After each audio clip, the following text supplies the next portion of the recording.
Yes, we are here. We're just waiting for us to sync up our streams before we actually get the stream going.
Hello everybody, welcome to the stream. This is Blake Cross EXE. Today I'm being joined by StarCrossedSouls in episode 2 of our little media catch-up thing. Basically, we're just going to be chatting about what kind of media we've been consuming recently, what we're excited for coming up, and just any general thoughts we have about anything. Kind of a chill stream tonight, just playing some more Transformers Devastation. My save file is gone apparently, so I gotta start over. Which, that's fine, I need to get more footage for the video we're working on anyway, so no harm, no foul.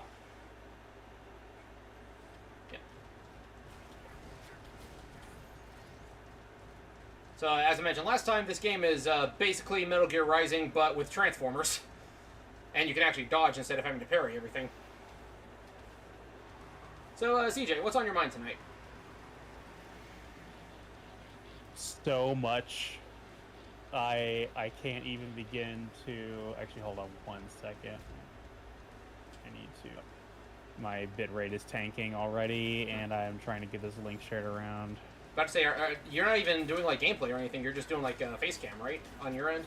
Well, I can't because I still don't have that issue resolved with right, yeah, the OBS link to where I can stream a game and the Discord call simultaneously. It would have to be one or the other.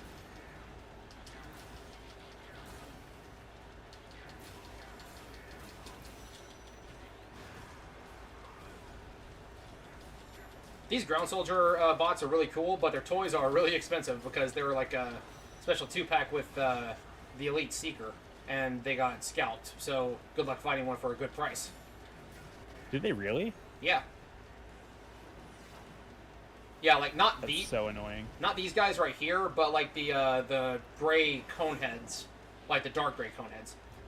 I don't think the Warrior Seekers got a toy, or at least not a legit one. I do know that they did have, for the Buzzworthy Bumblebee line, they had a like G1 Episode 1 style Purple Seeker that's like the same colors, but it's not a cone head, it's just a Starscream clone. It was part of like, it was called Trooper Builder or something like that. It came with that, an Alicon, and like 2 other like grunt soldier units from a couple of different works. We all wanted just for the Purple Seeker though. Like, we love our, rainbow of Starscreams over here.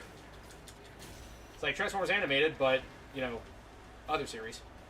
I forgot how to use my rifle, and I'm... Oh.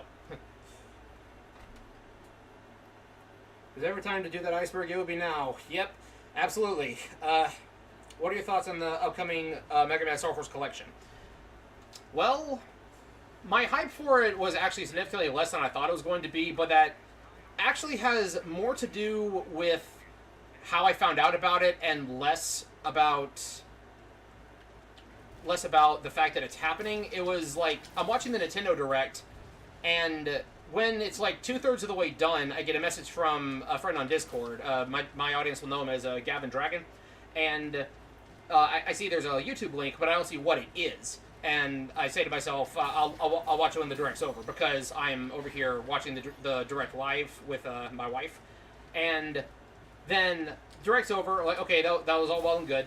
I look at the link that he sent me, and it says Mega Man Star Force Legacy Collection, and I'm like, you better not be pulling my leg, Gavin. It's too early in the morning for this. And there it is. It's just a solo trailer for it. For some reason, it didn't get announced in the English Nintendo Direct, but it got announced in the Japanese one. And it has like a big, fuller, like in-depth look at it, other than just, yes, it exists, it's coming, kind of deal. Can I ask an embarrassing question? What's up? What is Star Force? Because is this a branch of the franchise that's never been localized before, and that's why I haven't heard of it? No. Okay, so Mega Man Star Force is okay. R2 is the ranged weapon. Mega Man Star Force is the direct series sequel to Mega Man Battle Network. Battle Network is it takes place in the internet version of Mega Man instead of them being robots. Like how Transformers has countless iterations. Like, Transformers G1, then you have like animated, where it's characters with the same name, but they have like redesigns or they're in different areas and stuff. Mega Man has done that a couple times, where it's like, rather than being robots, everything takes place in the internet, and everything is like internet controlled. All the devices are smart devices. That's Mega Man Battle Network. 200 years in the future, now everything is electromagnetic waves, and that's Mega Man Star Force, because space is cool, and We have a bunch of stuff that is connected to satellites, and a lot of the enemies are based on like constellations and things like that. So it's not that it never got localized; it just wasn't as well known as Battle Network. And I blame G4 because G4 gave them a really bad review on things, and it was a Nintendo DS series rather than Game Boy Advance. Okay, so basically, when Battle Network ended on the GBA, this series picked up where it leaves off and on the DS. Not exactly, because again, it's 200 years in the future, but it does have the same development team, and it's got a lot of designed visual cues from Battle Network, and it does have some Battle Network character cameos and references.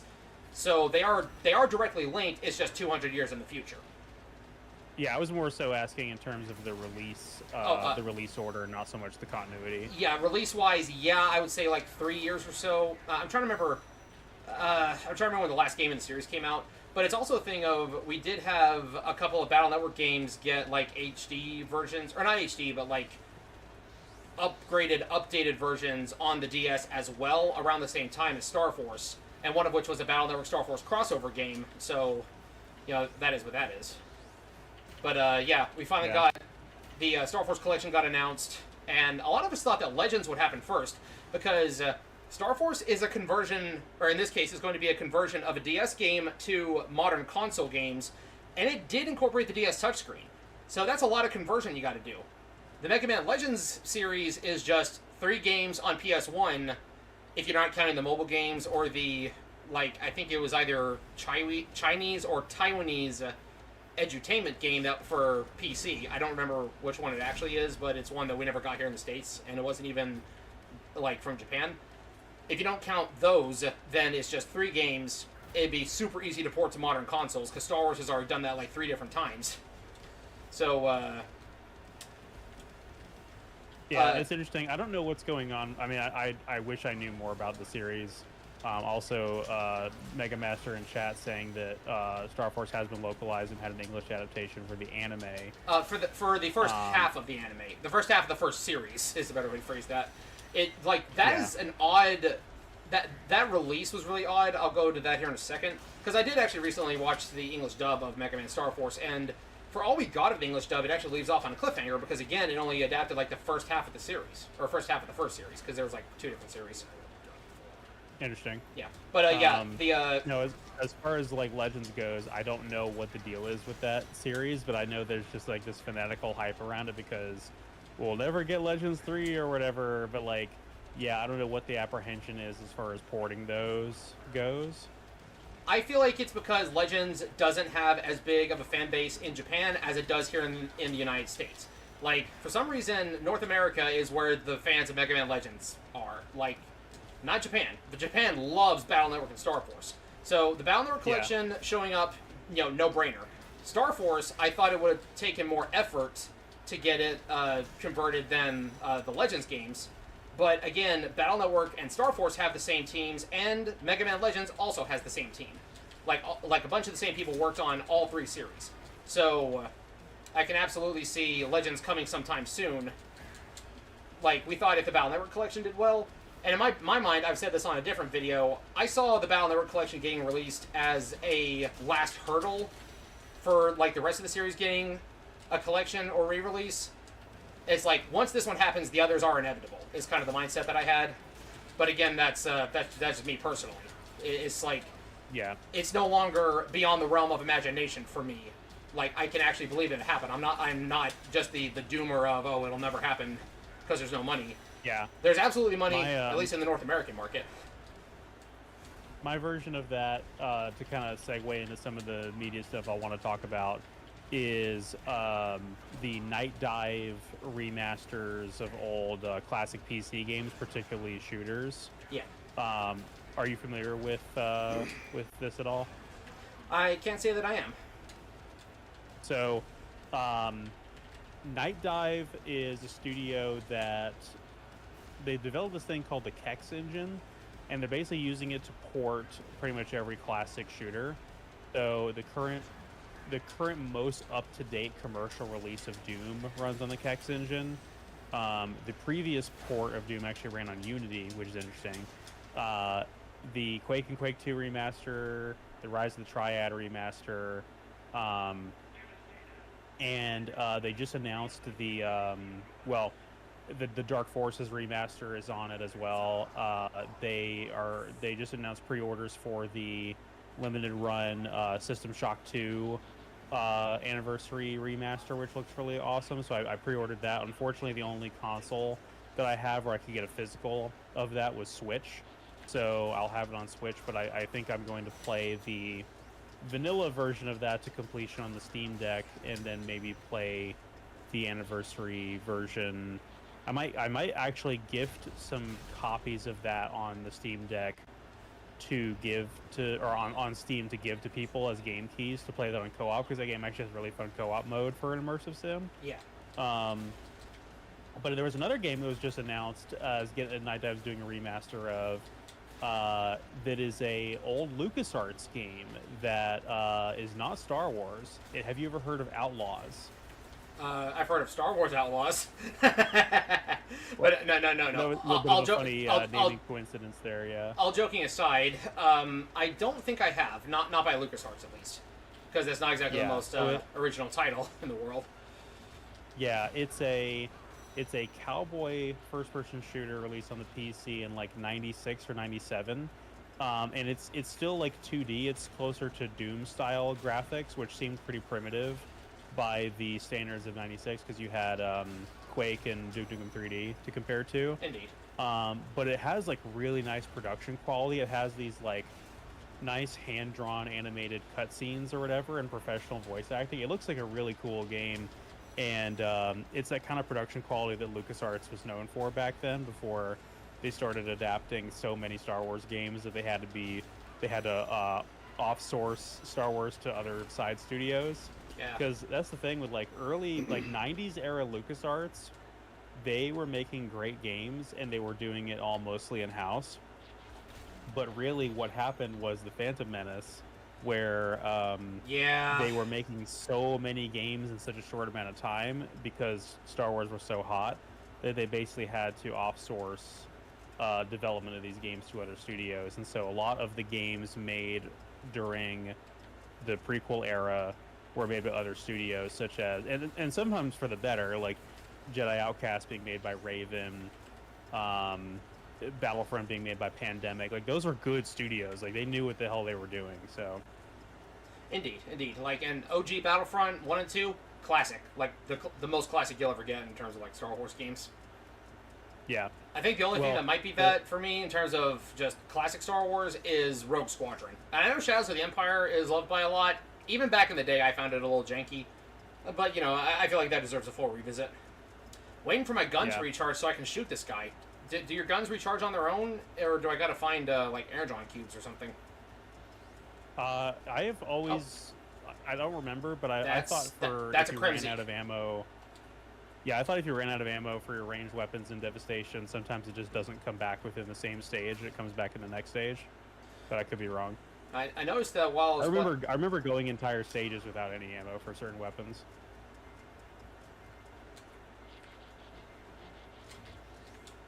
But yeah, so there hasn't been a... I don't know if there's a release date for the Outlaws thing yet, but talking about the other Kex Engine games, so I guess to kind of give you the recap of what's been going on, get back from Dragon Con we talked about, because I don't think we've done a stream since before Dragon Con, right? No, last time we streamed was at August, I think, like the beginning of August. There we go. It would have to be. Full energy. Nice. All right. So, let's take down this satellite. Get back from Dragon Con, and I'm just like super exhausted and burnt out like I always am. And so I decided to start a playthrough of this current officially released port of Doom, the complete collection. Yeah. It's been a really interesting playthrough because there's so much content on this collection that it has me a little bit burnt out. Like, I played through the entirety of Doom 1 and Doom 2, and the next thing on the list, like chronologically, would be Master Levels. And I just have to take a break and play something else before I come back to it. And I think that's going to be kind of the way I do all these different entries in the series until I complete that collection. And I really, really wish I would have written a text review of my specific experience playing Doom 1 and Doom 2 in these playthroughs, because my first time playing through those games back on the port that came with the Steelbook of Doom 3 on the original Xbox, levels just kind of ran together in my head. Like, I could vaguely remember certain details, but it was a lot of, like, running into walls and not sure where to go. And levels just really, really run together after long play sessions of those games, and years and years of going by of not having played them. But other times that I've played through the series, I have a more coherent memory of which levels come in which order and where to go and everything. So this playthrough session was definitely was really interesting. I wish I would have documented all the little micro moments in there. But I'm on a little bit of a id Software kick right now for that reason, where I play through those. I want to get some footage of various different id Software games and kind of get ready for a potential video that I want to make within like the next 4 or 5 videos I think that I'll make. I've kind of learned to chase the brainworms a little bit, if you know what I mean, where it's like, if you have the inspiration to make something, like, focus on that and don't like force yourself to make the thing you don't want to make, because it won't come out good and you'll be hating yourself. I know exactly what you mean in that case. I've actually got an idea for something something that would be really easy to put out while I'm in a semi-hiatus with like regular content, but also to kind of feed into my semi-annual Transformer obsession. Just a little small thing that won't take a lot of effort, but I feel like it'd be nice. Chad is saying that we definitely need a new Mega Man Star Force video on the channel. I absolutely agree. It's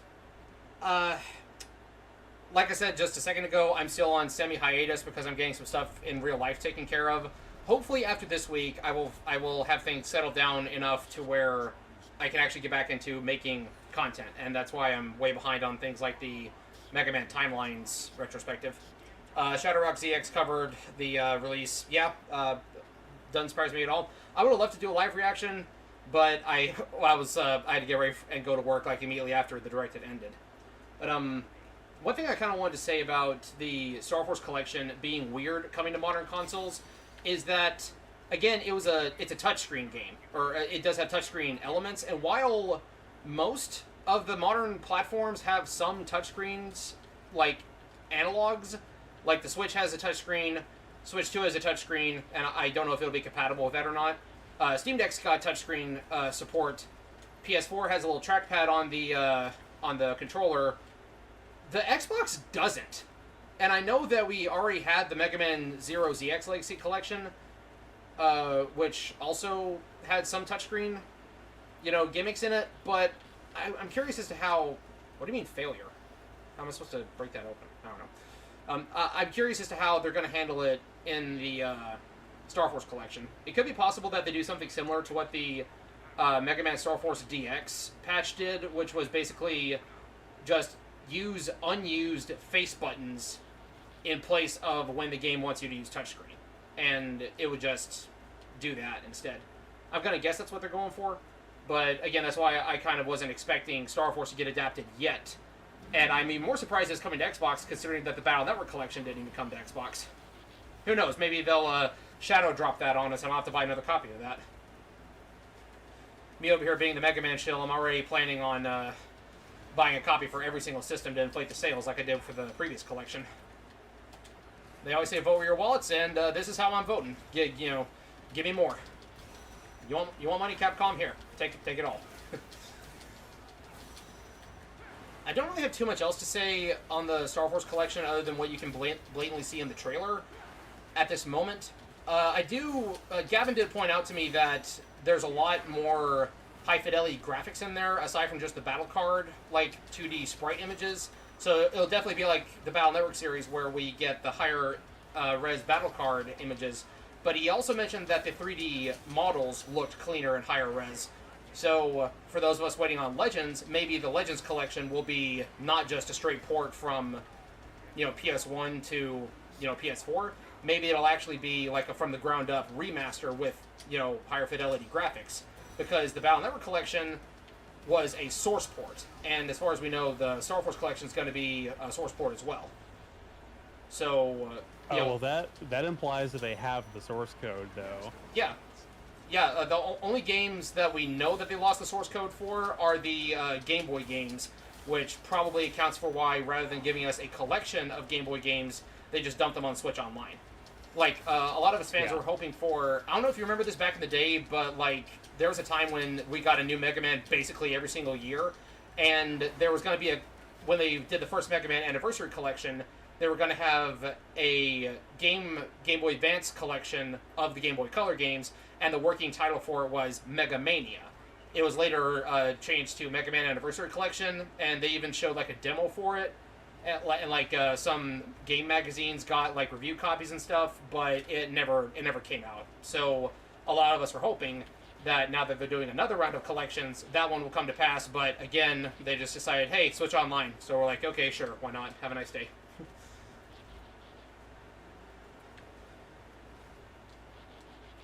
But I absolutely do want to get back on the saddle and start making more videos again. It's just a lot of stuff happened really in fast succession, IRL, and it's become kind of hard to keep up with things. Wait, like what? Well, some of it is like personal stuff, but the long short of it is a lot of stuff happened where I had to take time and actually deal with things like a responsible adult rather than spending my time making videos. One of them was that Bree injured her leg really badly earlier this year. I remember I told you that. So so she had to take time off of work for that. I've been trying to maintain the house because it got kind of out of hand for a little while because we have cycled through 2 different roommates over the years, and it's not that they were messy, but it's like a thing of we had to cram a lot of stuff in order to make room for them, like one at a time, and then it's like we had to get a new car because it turns out the one that we had, or like one of the ones that we had was not road safe with all the repairs we were going to have to do to it. So that was a whole ordeal, and it's just been one thing after another, and it's been, all kinds of exhausting. So I just haven't really had as much time for, YouTube. So that I'm hoping that after this week, things will finally settle back down, and if I can get everything done that I need to, then I can feel confident enough to start back to content creation. I've got a couple videos already in editing that I really just need to sit down and get done, and a few more that wouldn't take very long to make. I just need to sit down and actually script them out. Some of them I already have. I got a Halo Reach video that would have been perfect for Halo's 15th or for Reach's 15th anniversary, but I kind of missed the mark on that. But oh well. I got all the footage for it. I've got the script recorded. I just need to sit down and edit it together too. Excuse. That's how it goes. I'm definitely curious as to what you've got going in the script for the Reach video. Maybe we can talk about it a little bit later. Yeah. But I do.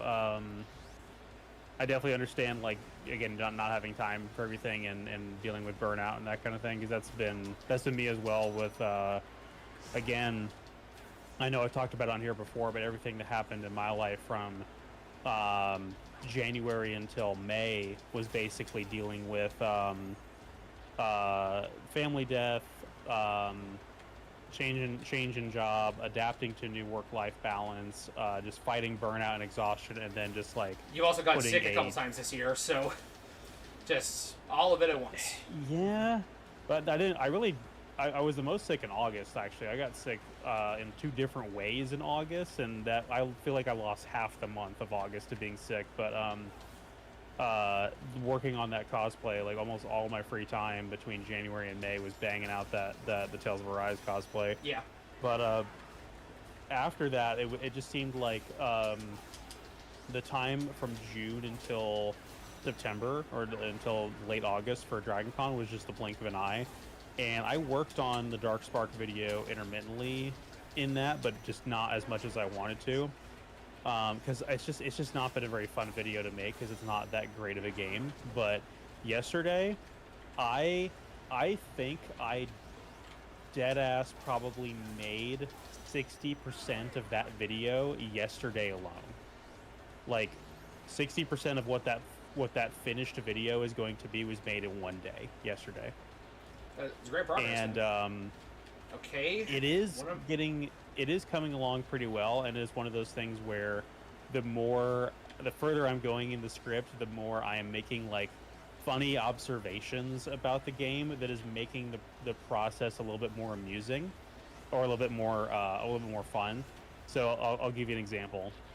Do you remember in Fall of Cybertron the level where you're playing as Prime and you have access to the artillery strikes via Metroplex? I remember watching that in the video, but I haven't played Fall yet. But yes, I do remember that segment. Yeah, and then you gotta have Metroplex take out the warp cannons. But yes, you get missiles to deal with groups of enemies. Yeah. So there's a AA gun enemy that is in that section that you're like meant to deal with it with Metroplex's artillery strike. It's just too strong to take out with your conventional weapons. Yeah. And they repurpose this enemy in Darkspark when the Autobots are attacking Kaon, the Decepticon city. Yeah. And you're trying to break through like the backside of their defenses to get to the main like fortified front of the battle and protect the front gate of the city. Yes. And so they have these artillery guns all throughout this part of the level. And your way of destroying them is there's like a conveniently placed like explosive barrel or explosive pipe kind of thing you have to shoot.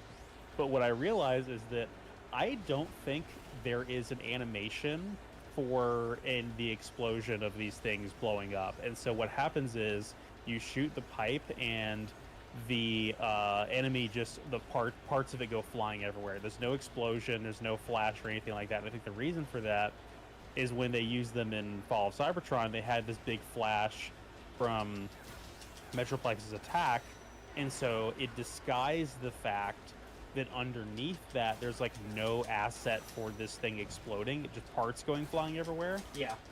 And so what that results in is now you have displaced this thing into a different part of the game, and it has this goofy animation where it's just like in one frame it's just parts flying everywhere with no explosion. It's really, really goofy looking, and I'm like, man, this is funny to like make this observation while halfway through the video. Yeah. Because I didn't notice it when I was playing the game. I'm noticing when looking back at the footage and writing the script. Well, that's when you write. That's when you like get out your microphone and be like, while in editing, I noticed this, and then you just use the best footage that you have. Yeah. No, little things like that are flowing really well, and that stuff is all over the place in Darkspark. Like it's really hard to describe what the game feels like to play, but it really does feel like you gave somebody modding tools for Fall of Cybertron, and they just started placing assets where they shouldn't go, and without like redesigning them or anything. It's like. Did you ever play? Oh, this is a very specific analogy, but I don't suppose you ever played like a modded version of Halo 1 on PC prior to the Master Chief Collection coming out? No, I didn't, but I have heard of Lumia. Isn't that what it's called? I don't know. There's like a very famous campaign mod that is kind of notorious for having Breaking Benjamin in the mod. Oh no, this was so I played like a pirated version of Halo 1 on PC that had multiplayer, and the multiplayer, you would just drop into a random server that somebody was hosting, and it had people doing crazy stuff with mods.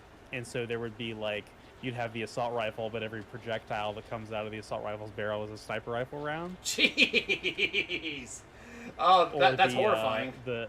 Or the sniper rifle would have its projectile replaced with the Scorpion tanks. So it's like Cursed Halo before Cursed Halo.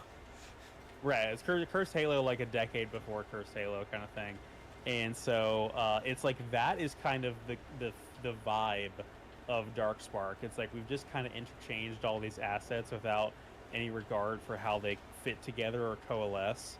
It also reminds me of this, another very specific analogy. I think I mentioned this in the video, where it's like the the Steam asset flips made with CryEngine, where they will just have like the UI and the weapons from Crisis 2 and 3, but the map will just be some incomprehensible garbage.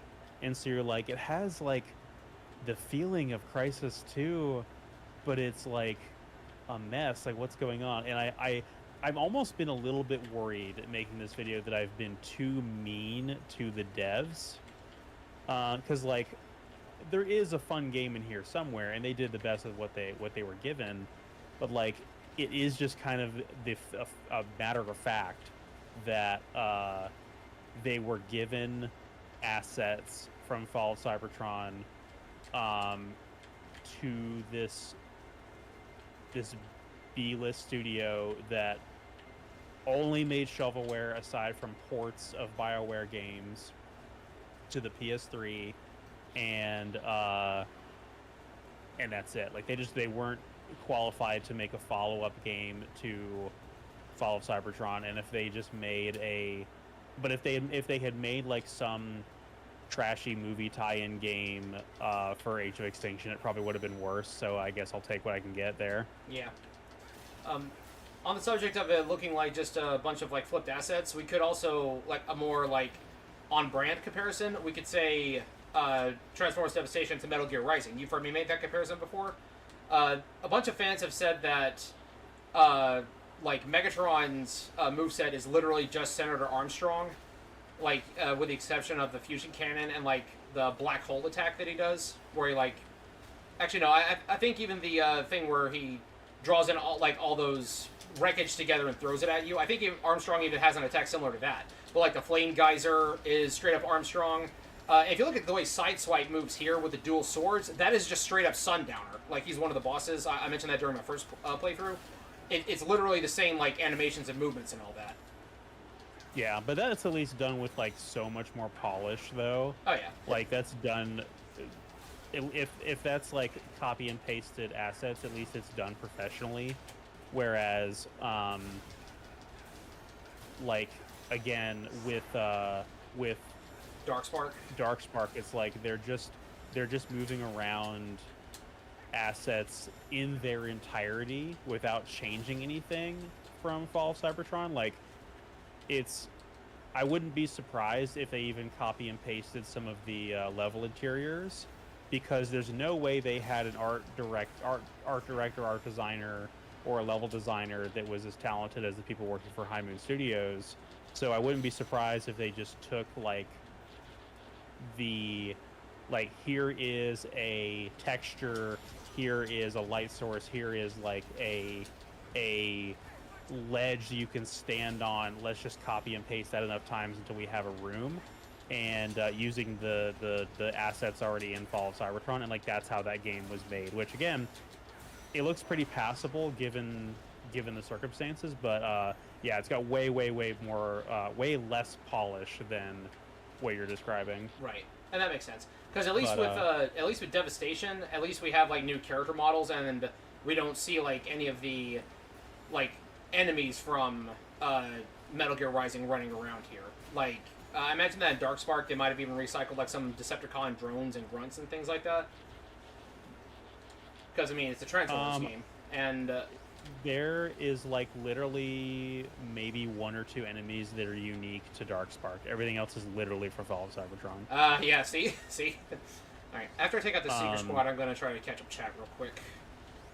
Yeah, and then it's even more egregious than that, because like the one new enemy that they have introduced that I can think of off the top of my head is they just took the animations and the damage from like the Titan enemies and just put it into a smaller body. You have like the Titans that normally have like the minigun weapon, and so you have like the smaller guy using the minigun, and I'm like, this seems a little bit off. I don't know that I love this.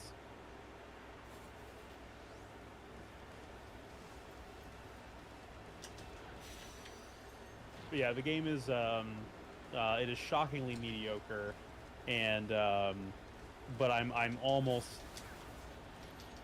done with this video. And if I do what I intend to do, then it will be published on Sunday the 28th. It will be up on YouTube, and I will be done with this on Sunday, September 28th. And after Darkspark, that's when we get into the Devastation video, right? Yes. Now, you and I have already... Go ahead. I want that to be the next thing I work on, so I'm probably gonna bring up a bunch of other things that I have in the pipeline, but I do want that to be the next thing, not only because we've been talking about it for so long, but because I want the Transformers retrospective to be done, so I can like move on and not have to think about it anymore, kind of thing. You know what I mean? Like I want to close that chapter of the channel and like, you know, put it into a nice little box and like feel proud of it. You know? Yeah, especially with just how crappy YouTube has been lately. You want to do that before things like completely fall apart. So if you have to go, if you have to go out, it needs to be. If you have to go out, it wants to be on a high note. Yeah, you and I, or in the sense of like, if it ever turns into a situation where making videos becomes not viable, I want to at least have this project completely completed. D rank, wow. Yeah, I feel that. All right. Okay, that's where I need to go. Take a pause for a sec. Now, you and I have already recorded some real-life footage for the Devastation video. I'm nowhere near close to being ready to make this video on my end, but we don't have to synchronize schedules. Like, don't let my production cycle hold you back. Okay, Shadow Rock covered it. Doesn't use touchscreen all that much. Probably figure something out. Yeah, that's what I was saying earlier. It's like there are a handful of places where you had to use the touchscreen, like in the overworld. But again, we've had like ROM hacks that have patched that out, so I don't think it'll be an issue. Excited, buy it on PS4 Switch. Still no Legends 3. You know, maybe if this sells well enough, and if the Mega Man Legends branch of Mega Man Timeline sells well enough, we'll get Legends 3. I'm already plunking down for every cover variant I can of the Legends issues, because they got a Transformers, the movie homage, on one of the covered variants. It's like all the Mega Man lined up and shooting skyward, but instead of the Autobot shooting at Unicron, it's a giant Met, like, which is one of the grunt enemies, and it's gonna be awesome. Another game that needs remaster or report is MS Saga New Dawn. Don't know if it'll ever happen. Yeah, the only Gundam JRPG, which, still working on the video for that. I have all the footage, I just need to finish writing the script. You think Mega Man Star Force Collection releasing soon will make it where more people are encouraged to make Star Force fan games? I really hope so. The only ones that you see now are Battle Network, who love some Star Force. Yeah, like, I've seen there's a Mega Man Star Force fan game that has been talked about but has no public demo yet. It's been started. It's called Mega Man Cosmic Network. And, okay, that one's actually a Battle Network fan game, but I think it has some Star Force, like, themes to it. And if I'm not mistaken, there is either a ROM hack or a fan game that is Star Force, but it plays like Battle Network. I need to double check on that. Endwave, yes, that was the other one. Didn't get Legends 3, Star Force 4, Capcom Universes, because Inafune left Capcom. Yeah. That was a whole thing. Like, CJ, in case you didn't know, Mega Man Legends 3, the reason why a lot of people are so miffed about that is because there actually was a prototype and a demo shown off, and I want to say there was a demo available for download at one point. I could be mistaken on that, but I do know that it was at least shown. And then it was like hyped up for the 3DS. Like, a bunch of people that I know bought a 3DS just to get Legends 3. And then they're like, hey, guess what? Canceled. And it's never coming out. And then Keiji Inafune left Capcom and made the Mighty Number 9 and said he was going to make his own Mega Man Legends-like game called Red Ash, but that has... Oh, that's how I break those open. Okay. But that has never come out, and I haven't heard anything since, like, the initial, like, art teaser, you know, years ago. So, there's... Yeah, no, I'm aware of that. It was at least announced, because, I mean, I would say otherwise this level of hype around, like, wanting it to exist would be nonsensical, but we've seen how certain video games fan bases can be, so they're capable of anything. We got Devil May Cry 5. We got Devil May Cry 5 after DMC Devil May Cry failed so bad. or was so hated that it unrebooted the franchise. So, Yeah. Yeah, that's a very unique case. But it's not like a. Yeah, I think Legends 3 exists in the same continuity as like StarCraft Ghosts or Prey 2, or I guess now the new Perfect Dark, which I'm still pissed about. yeah, me too. I was actually looking forward to that. I was too, because it was looking to be very immersive sim-like to me, which I think Perfect Dark is the perfect franchise, no pun intended, for that to be the case. And the amount of people that, like, there are people that spent, like, years of their lives working on that, and Microsoft was like, just throw it all in the bin, throw it all in the trash. Yeah, like the GoldenEye Xbox Live arcade remake. Did that release? That released, right? Did not release. It got leaked in 2020. Incomplete. The dev said there was about 90 bugs still left to patch out, but it is playable. All the levels are playable. Just a few like texture and maybe a couple sound glitches. Huh. I thought that officially released. I was like, oh, I need to go download that. No, the one I'm talking about specifically is not the GoldenEye 007 that came out on Wii and for Xbox 360. It was like an HD version of the N64 game, similar to Perfect Dark for Xbox Live Arcade. Right. Yeah. Right. Yeah, I'm aware because not GoldenEye Reloaded, which is a different game entirely. Yes, and not GoldenEye Rogue Agent, which is also a different game entirely. Yeah. Neither of which of those were good as well. It's not a race, it's a incapacitate Megatron. Okay. Also, like, I know we said this last time, but I love how this simultaneously takes itself seriously, but is also every bit as silly as your episode of the week with G1. Because, look at this. Megatron is riding on... who's the dump truck Constructicon? I can never remember his name. It's not Scrapper, is it? Long Haul? I thought Long Haul was the Hook. Or, no, that is Hook. Or Hook is the crane vehicle. I can never remember which Constructicon is which, except for Mixmaster. That's easy. That's easy to remember.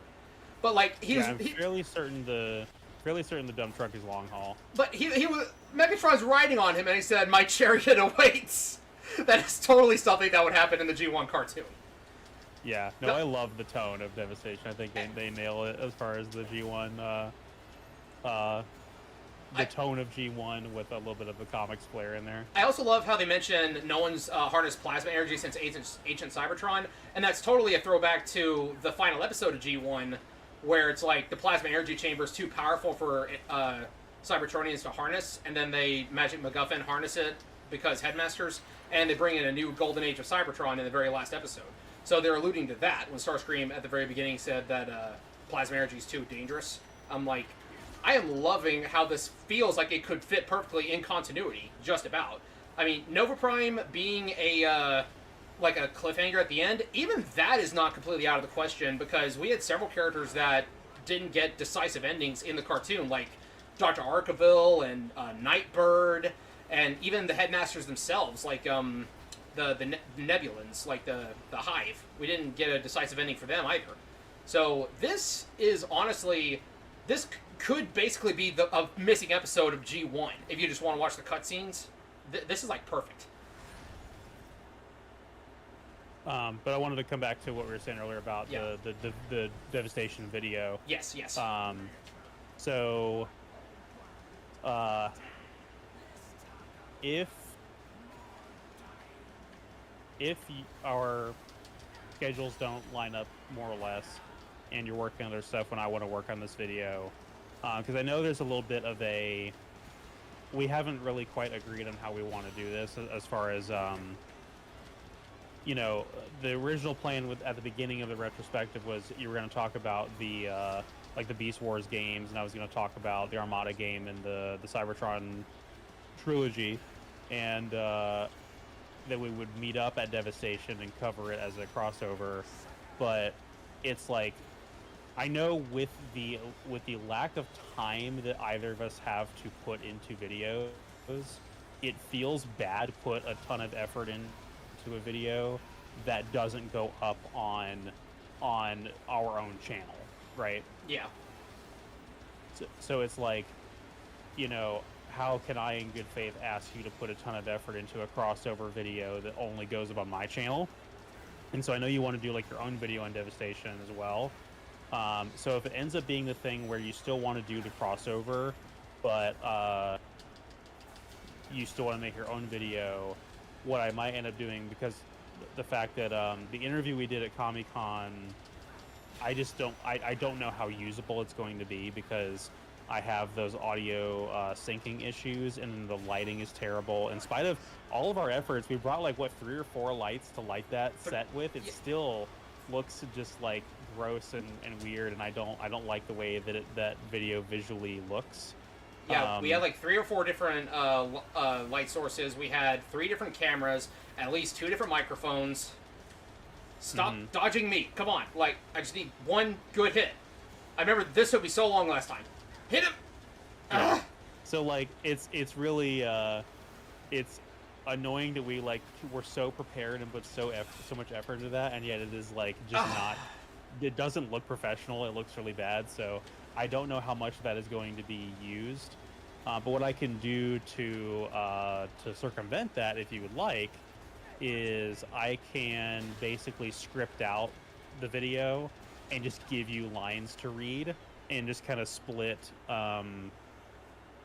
the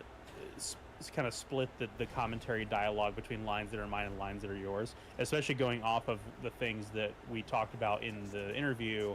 I can just have you reiterate your same points you already made, Right. And I can cover the things that I made. But it's kind of like, and I hate to invoke the phrase, but it's kind of like when Channel Awesome would do crossovers, and they would take turns commenting on the piece of media in their like post commentary. You know what I mean? Yeah. Or like every other line would switch over to the other person in the crossover. Yeah. That's kind of what I'm thinking of in terms of how the coverage of the game would go. Well, I really don't think there's anything wrong with invoking that, because whether or not you like the channel, that was a popular style back in the day, and it is similar. It's not to say we're ripping it off, but it's like, it's a similar thing. That's just an immediate example people can recognize. So yeah, it makes total sense. And that's like a whole other rabbit hole with whether or not it is maybe we'll get into that, maybe we won't, but I was going down another YouTube rabbit hole. They've had a controversial last week. They've had a controversial past, to say the least. Some people think they bounce back, some people think they don't. I haven't watched the channel also in a long time, so I really don't know. Well, I won't go into it yet, but yeah, I have some thoughts on that. But yeah, so I will start. My goal is to start working on the Devastation video pretty much as soon as the Darkspark video is done. Yes. If that makes sense, and just start working on that. Yeah. I would say if the footage that we got from Comic-Con is unusable, then yeah, I'm fine with that. That actually was kind of the style that I was thinking about having over here anyway, other than just having you give like your just honest takes, and I would just find a way to find out places where to put them in the structure of the video. The only thing that I had in mind for like actual scripted things was just a couple of short bits of dialogue for some face cam segments, but we'll cross that bridge when we get there. I still got to get through all the Beast Wars games first. And the first game on PS1 is turning out to be quite difficult, because I discovered, I think I might have mentioned this last time, but I would call it classic arcade style, or very similar to like Ninja Turtles on NES, to where you have a bunch of playable characters. But once you lose that playable character, they're gone. You don't get them back. And you can save and have only one character remaining by the end of the second mission. So yeah. I kind of screwed myself over, and I had to restart. Fortunately, I was only on like the second or third mission, so it's not too much, but the platforming is not excellent. And I'm over here like, why can't Optimus Primal fly? He was like one of the only ones in the early seasons who could. Oh, hello, Master Chief Snake. Welcome. Half-Life 3, that's the day we'll get Legends 3. True. but I'm still hopeful for the.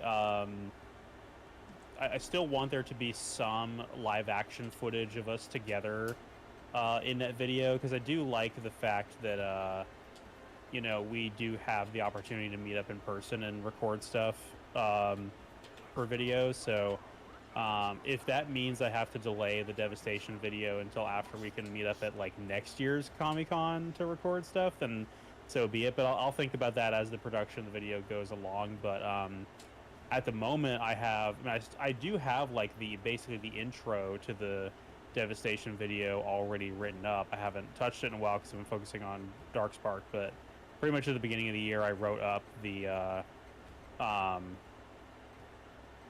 couple of paragraphs for the intro to Devastation. Yeah. And I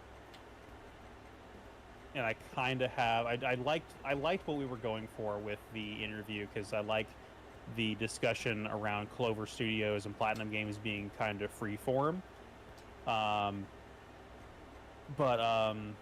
Yeah, I mean, we'll see how it goes. I'm not super worried about it one way or another, but we'll figure it out. And I'm thinking after maybe as the way to kind of wrap up that video, because we'll be wrapping up the retrospective as a whole for the time being, is just kind of going out on like a sappy note, talking about Transformers as a brand, what I like about it, and its kind of place in my life, and get some of your thoughts on that as well, as like kind of a comfort franchise for me and for you as well. And kind of talk about the unfortunate nature of how Transformers as a franchise is not capturing mainstream appeal right now. And this is something that what Pointless Hub talked about in his TF1 video, where it's like, why did TF1 flop? Well, it's like, the series isn't popular with kids right now. Like, it's really only popular with people that are already nostalgic for it. And the media that had been coming out up until TF1 was a prime example of that, no pun intended. And even the direction that the products have gone in, like all the toy lines are very much geared towards adult collectors. Like, it's people our age that are the ones buying them. Kids aren't buying them. And just kind of, it's really, really funny that I started this retrospective with the goal in mind of talking about preservation of the games that have been delisted, only to have Transformers Reactivate be announced and canceled over the course of the series being made. And the cancellation of Reactivate just epitomizes everything I've been wanting to say with making that series.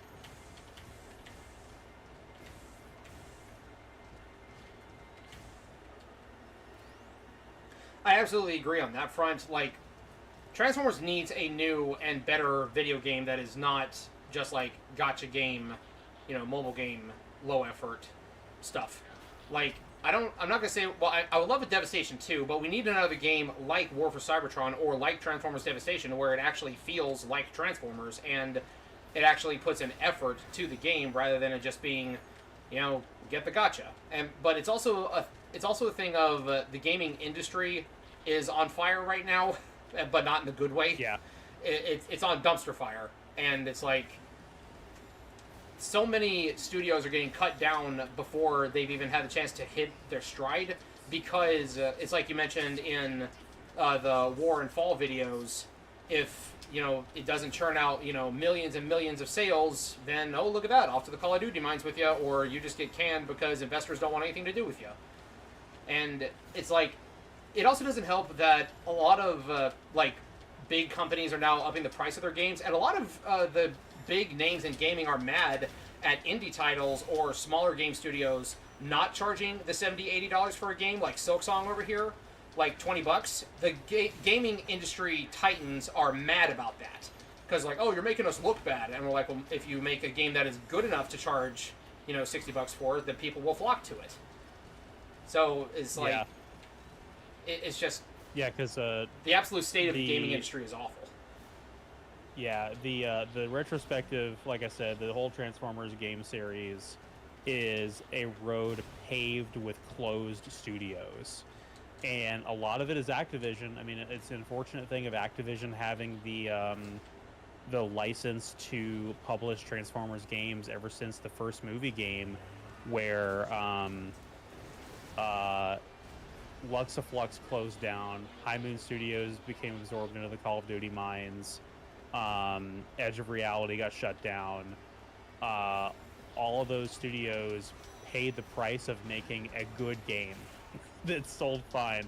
It's like they did their job perfectly fine, and were still like had their name shoved in them. I'm sure there's some of those people are still working in the industry. I wouldn't be surprised if a lot of people from High Moon Studios are still doing fine in the industry, but like it just sucks to and to your point with the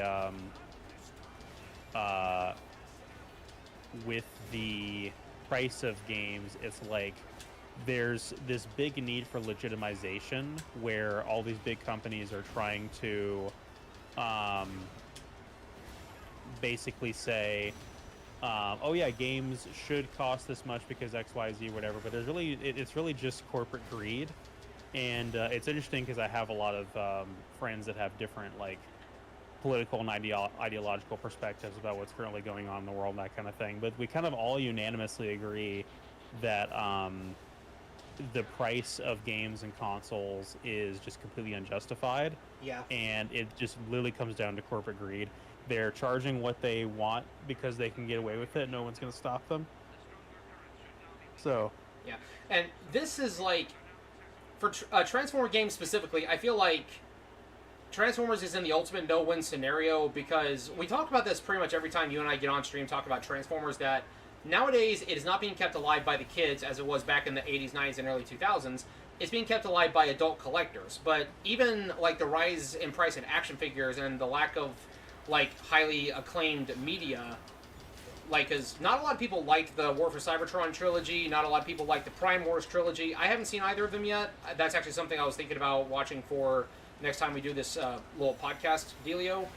But it's being kept alive by the adult fans, and this seems that we're heading towards an inevitable heat death of Transformers. And in the gaming industry, because how bad things are over there, it's kind of worse, because you have the inevitable heat death of gaming if, like, it's an Ouroboros where it's consuming itself because they keep jacking up prices, but they'll still release games that are broken and will require multiple patches to get fixed, and most of the game is locked behind DLC paywalls.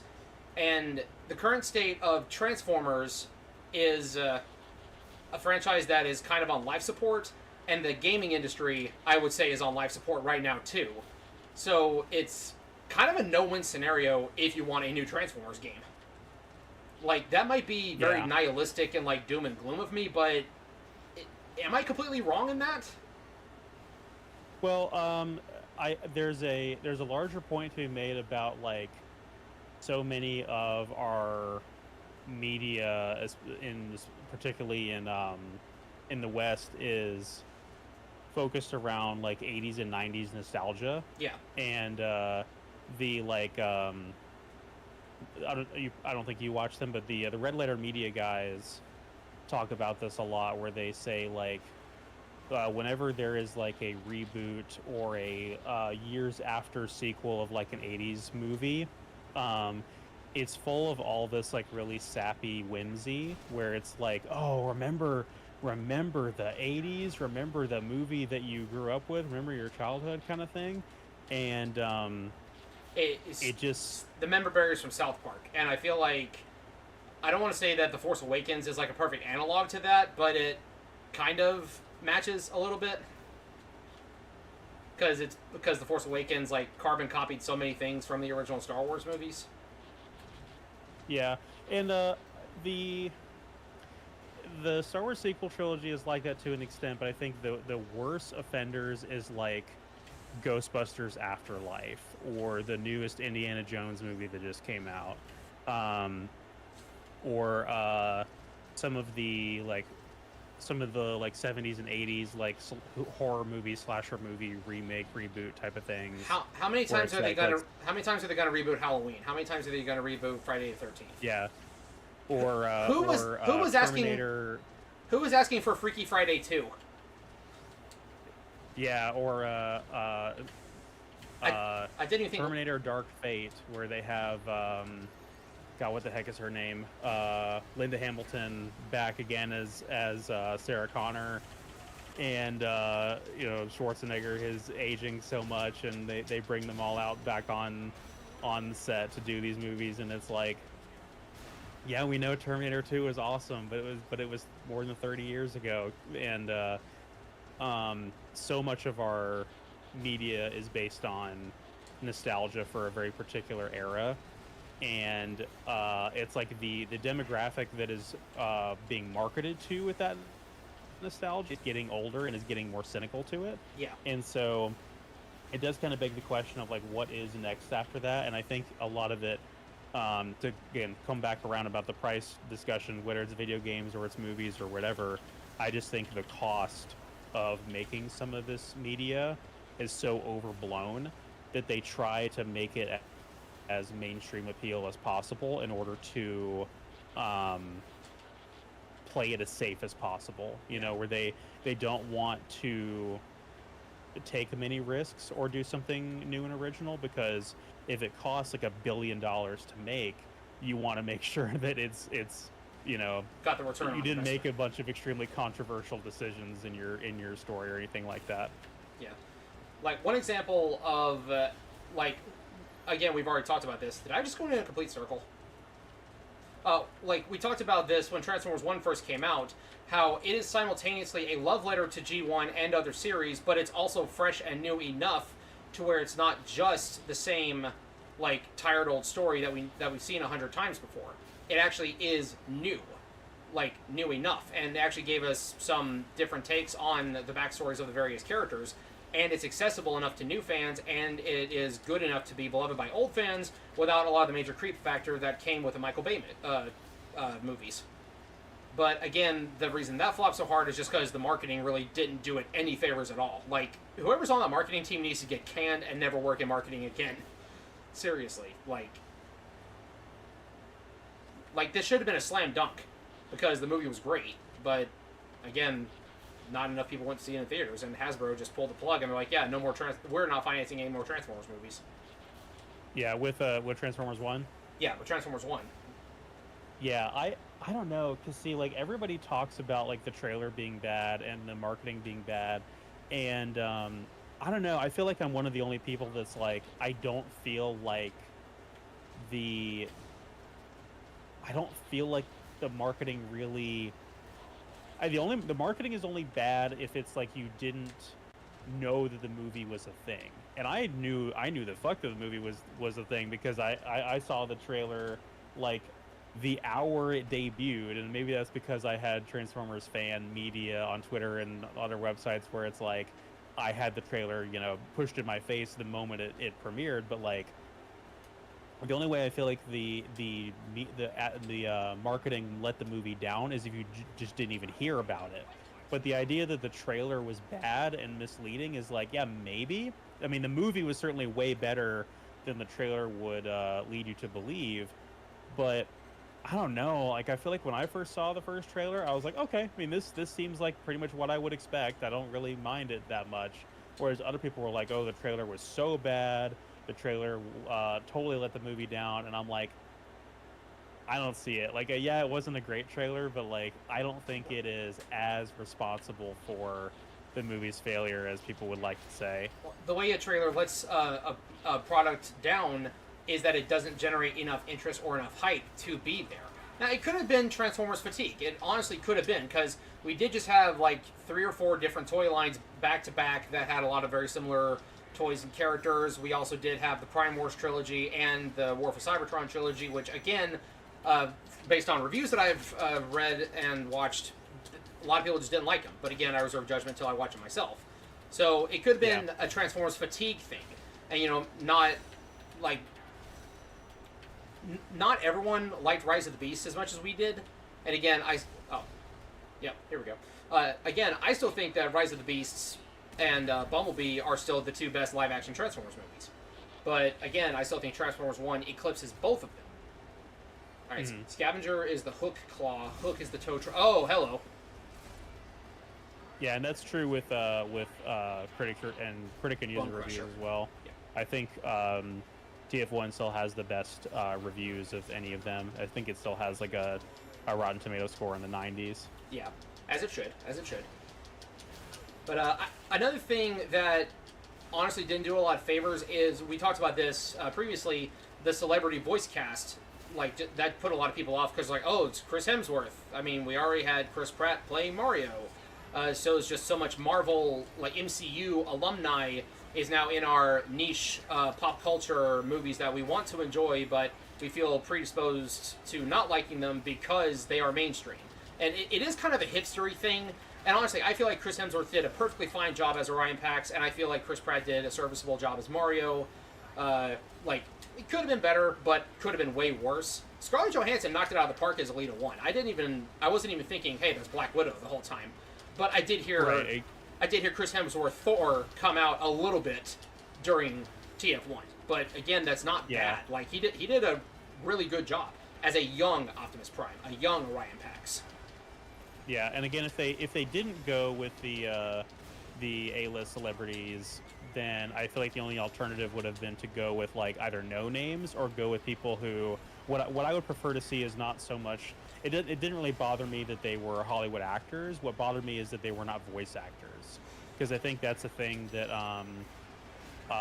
you would have saved a ton of money on your budget if you had done that. But also, like, it's taking away work from actual voice actors. And some of my favorite like Transformers like voice performances is in War for Cybertron and Fall of Cybertron, where it's all like the anime voice actors. It's Johnny Young Bosch, it's Travis Willingham, Jameson Price, Sam Riegel, Jameson Price, and it's like all those people, and they do a fantastic job at selling it has a much more professional sounding voice cast than like some of the TV shows did prior to that, and has the right balance of silliness and seriousness. Yeah, I agree. To talk about I agree that the voice cast sounds more professional than some of the other shows, because I just started rewatching Robots in Disguise 2001, because that's one that I did catch a little bit of back in the day, but I didn't get to like see all of it. And I'm pretty certain Gary Chalk voices Optimus Prime in this one, because I know he was Primal. Oh. He was Primal in Beast Wars, and then he was Prime in the Unicron trilogy. But I'm like, Gary Chalk, if this is you in the first episode, you are phoning this in way too hard. Like, you're not even... Yeah, I'm pretty sure it's not him. But he came back to be Optimus Prime in Armada, and I'm like, this sounds way better. And it wasn't David Kaye as Megatron in RID 01 either. But it's just like, whoever they got to be Megatron is like the perfect amount of ham. He's hamming up quite fine. I can tell this is a show that is going to take itself not seriously at all. Like, yeah, one of the Predacons is a flying squirrel, for crying out loud. but yeah. Yeah, but I think to quickly touch on the dub of TF1 one more time. Yes. I unfortunately I would take the compromise of it is still. All right, you're correct. Chris Hemsworth and Scarlett Johansson, because even if their performances were terrible, because Brian Tyree Henry as Megatron was fucking incredible. Knocked it out of the park. He was so good, and like especially just like when he has like right before spoilers for Transformers 1. Before he gets to actually finish off Sentinel and Orion is in his way before he shoots him. The pain in his voice when he's like, he has to die, he has to pay for what he's done. I'm like, I can I could hear the pain in his voice, and it is so powerful. It is absolutely selling me on this fucking character, and I just, oh, it's so good. So uh, talking about again like professionals, and like changing up the way that you portray the character over the course of the movie. Like he has to do uh, a different voice performance in the second half than he did in the first half. Oh yeah, because like especially after he got his cog, D16 was fundamentally changed as a person and as a robot. So, and then when he got Megatronus' cog and became Megatron, he got changed even further. So yeah, changing voice like absolutely fits. But Yeah. you are correct. Long haul is the dump truck here. Smack. I freaking love that he pulls the trailer out of nowhere. But yeah, I agree. I can't remember who. The only two actors' names that I can remember from TF1 are Chris Hemsworth and Scarlett Johansson, but just because again they've been everywhere because of Marvel. Bumblebee's actor did a good enough job. Like we said last time, he almost overstayed his welcome with the jokes. Not quite, but almost did. And again, I cut him slack because he's. Jeez, Optimus, calm down. I just did the move where it's like you slam him down, then you just rev your tires on him repeatedly. I didn't unlock that during my first playthrough. But Bumblebee's been mute for like over a decade. Let him have it. Let him have this. Yeah, God, what the heck? Keegan-Michael Key. I was trying to remember his name. I don't dislike him nearly as much as Pointless Hub did. Pointless Hub was like, oh my god, he's so irritating. I just hate like the couple of bits, the repetitive. Yeah, I hate. That gets pretty grating as well on like repeat viewings kind of thing. Yeah. But yeah, yeah. Aside from that, he was fine. Again, one of my favorite Bumblebee voices is John Young Bosch, and Absolutely. he didn't come back to even do Fall of Cybertron. So, and I'm not sure if that was because of scheduling issues, or they didn't ask him to come back, or because of him being mute in the Bay films. I don't know what the reason was for that. I honestly, my headcanon was that he was mute in the Bay films because he got shot, like, at the beginning of Fall. I always took it as that's what damaged his voice box. But that's back when I thought that the Bayverse and Fall of Cybertron were in the same continuity, which, depending on how Darkspark goes, kind of not. It is. I guess we can talk about that a little bit. So it is pretty sloppy, the attempts to bring things into continuity with the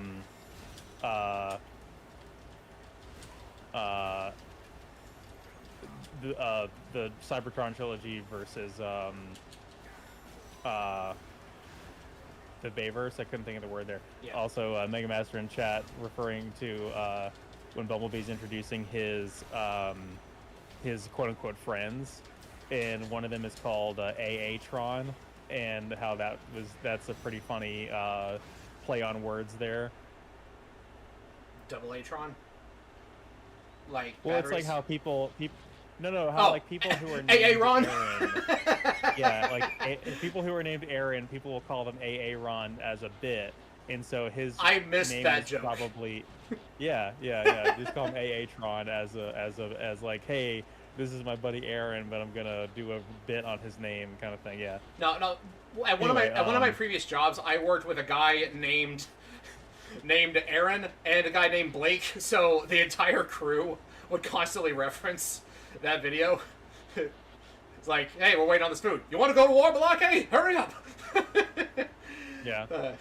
But yeah. Yeah, that's what they were doing there, and Yeah. also the Steve, he's foreign, killed me. I died in the theater actually.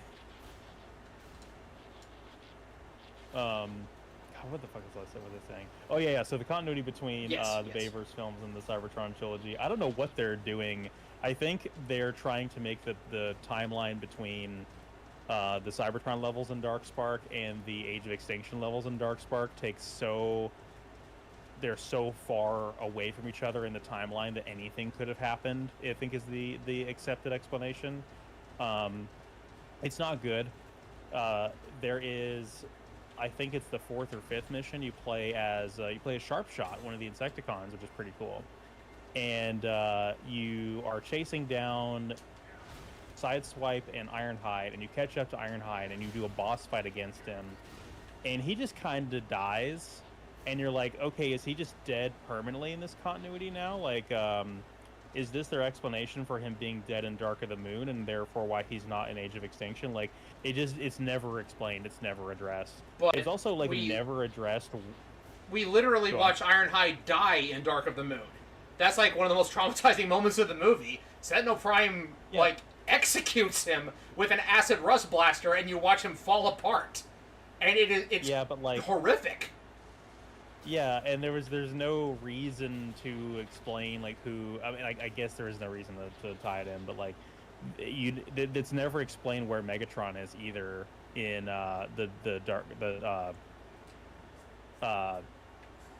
Age of Extinction continuity, because like they're just like, oh yeah, this is back during the war when Megatron ruled, and it's like, I mean, where is he now? We're going to talk about that. And so, yeah, their attempts to combine those two continuities are very sloppy. And if anything, I've only noticed a handful of times, and I'll be completely honest, I'll pull back the curtain a little bit here. I'm barely paying attention to this game's story. You can get that on record, I guess. But there just isn't much story there. Like a good, I would say, 65% of the game is just the Decepticons are looking for the Dark Spark, the Autobots get there first, the Autobots are having it, and the Decepticons are chasing them. That's like that's like more than half the game. And but I've noticed like a couple of little mentions of something that happened in one of the other games, or like some other kind of continuity to try to tie it in, because obviously if this takes place on Cybertron after the events of Fall of Cybertron, it makes no sense, because Starscream should be MIA, and because Bro got slagged during the fight with Grimlock, or not even fight. Yeah, Grimlock just pimp slapped him and he was dead.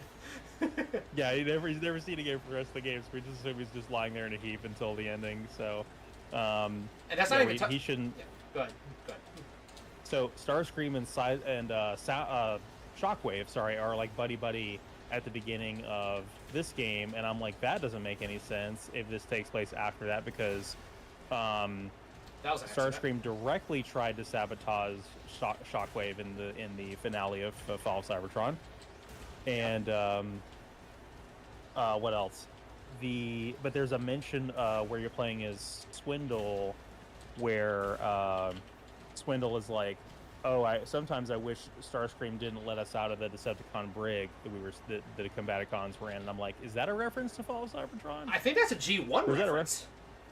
Yeah, I'm like, that's interesting, because it's like, oh, okay, so Starscream freed the Combaticons from robot jail. Interesting. There's another really funny thing that I did not realize until I was doing the script for each individual level. I didn't realize as I was playing the game. I found it in post. There's basically an entire level of Steve Bloom talking to himself. Because you have you're playing as Swindle and Shockwave is your companion character, so it's two Steve Bloom performances talking to each other. I'm like, you just were stuck with this because you brought back the same voice cast, so I'm sure he doesn't mind. Again, it's a distinctly different character, so. Yeah, it's like those episodes of Beast Wars when Scott McNeil will be the only character on screen. Mm-hmm. Yeah, because he voiced like 5 characters in that show. Yeah, well, there's probably instances of that in G1 with Frank Welker. True. Megatron, Mirage, Soundwave. Can't think of any more off the top of my head, but those are the 3 that I know. Yeah, and then even more in the. Doesn't he do Wreck-Gar as well, or one of the Junkions? I don't remember who does him after season 3, but we know it's Eric Idle in the movie. But they couldn't afford that kind of talent. Yeah, just same as it couldn't. I just know there's a famous clip of Frank Welker talking about trying to do a voice that sounds like it's coming from the inside of a blender. That his take on Are you familiar Soundwave? with that one? Is he talking about Soundwave when he says that? I've never seen the clip, but if I had to guess, I would imagine, because like this is like iconic. I think this is like the behind the scenes commentary for the movie. I think ah, I'll have to try to find it. sorry, Master Chief Snake. To answer your question from a while back, yes, of course I remember the touch. That's like one of my favorite things about the movie. Even I'll even just bump on the Transformers soundtrack, even like just on its own. All right, so second Devastator boss fight, and we're not even out of like the first actual mission yet. Oh yeah, and with all these continuity errors in between, like trying to tie together Darkspark with the Cybertron trilogy, that's not even taking the Aligned continuity, the rest of it, into account. Because if I'm not mistaken, the Cybertron trilogy is supposed to tie directly into Transformers Prime, is it not? Like officially speaking, is supposed to. It may have been that way retroactively, but I think when the games were made, that was not the intention. At least everything I can point to from the director when he's talking about Fall, he's basically like, we had free reign to do whatever we wanted, more or less. We didn't have to abide by any existing continuity. So like that's why they have an entirely original origin story for the Dinopods. Right. And plenty, like absolute, plenty of throwbacks to G1, but none like it's non-committal as you described. Like you could see it as a prequel to G1, but you don't have to, and it's not like set in stone. But yeah. That's something else. It plays fast and loose with the origin story of Prime and Megatron, and doesn't really it doesn't do as much as like Transformers 1 did, for example, of like really trying to establish a like original mythos there. Yeah. And that's one thing I was actually thinking of. I said last time that I feel like you could almost watch TF1 and go straight to Transformers 1986 and not miss too much. And I was thinking, how could I expand on that? Like, if I wanted to get someone into Transformers for the first time, like, someone walked up to me, how do I get into Transformers? What media am I going to show them to get them hooked? Of course, the very first thing I would say is Transformers 1, absolutely. Now, if I wanted to give them like some cornerstone media, Transformers 86 is definitely in there. But I was thinking to myself, could we do Transformers 1 straight to the More Than Meets the Eye pilot, like the 3-parter first episode, and view it as kind of like its own movie, and then go from that to 1986? Because the movie was being made like before season 2 of the cartoon even came out. Like a lot of the season 2 characters are not in the movie. There's some, but not a lot of them.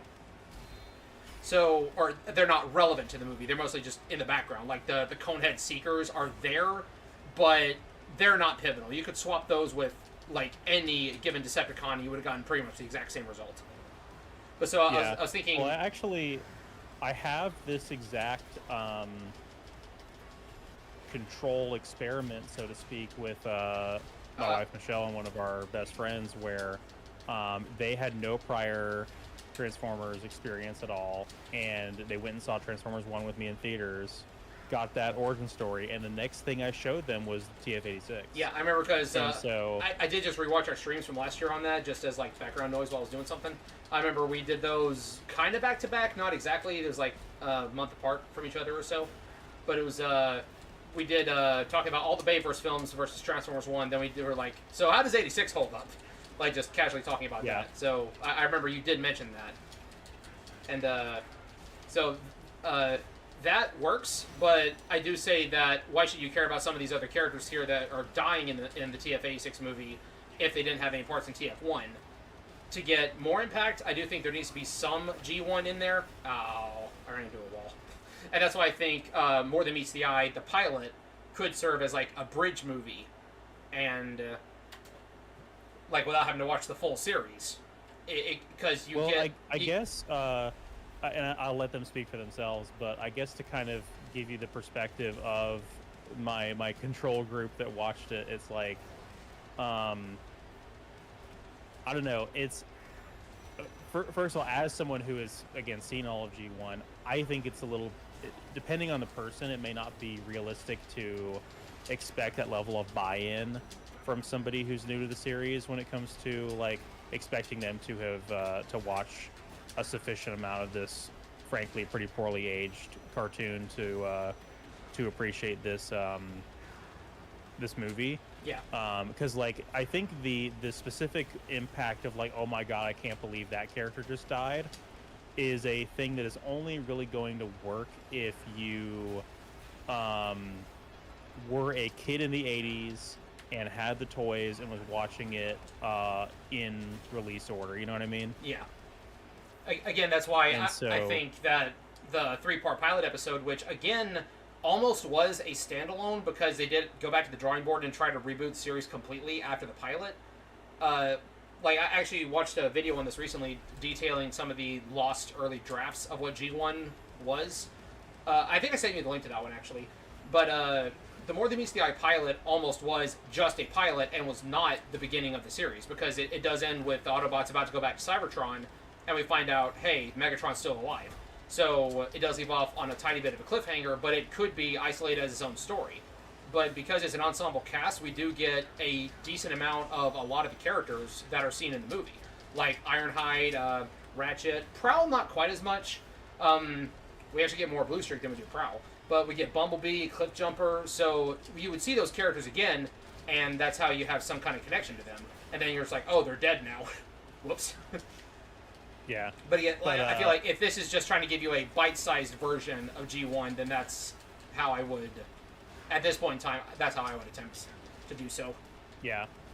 Well, like I was saying, as far as the perspective of the people that watched it with me, you know, I did tell them, I was like, you know, this movie is kind of notorious for how it killed off these characters, and I gave them a little bit of a preamble just to kind of be like, this is kind of what to expect, but I didn't spoil the movie or anything. Yeah. It was perfectly easy for them to follow. They were like, yeah, I can understand what's going on, even though I haven't seen the series because it's pretty self-contained. Yeah. And I think that a lot of the shock just comes from like the sheer level of violence and just the casualness of how some of the characters are killed off. Oh yeah. Again, even in the first battle with the Decepticons boarding the ship to Earth, where you know, Ratchet, Ironhide, Prowl, and Brawn get killed. Yeah, Brawn.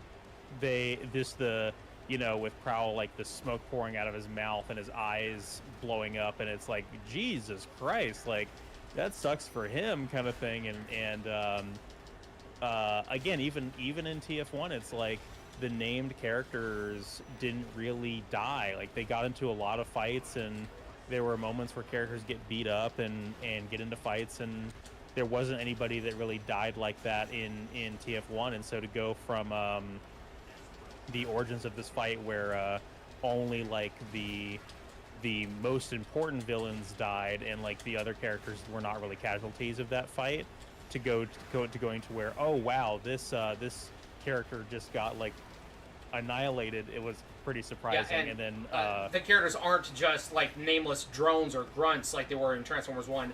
These are actual, like, they have unique designs. Ah, dang, he got me again.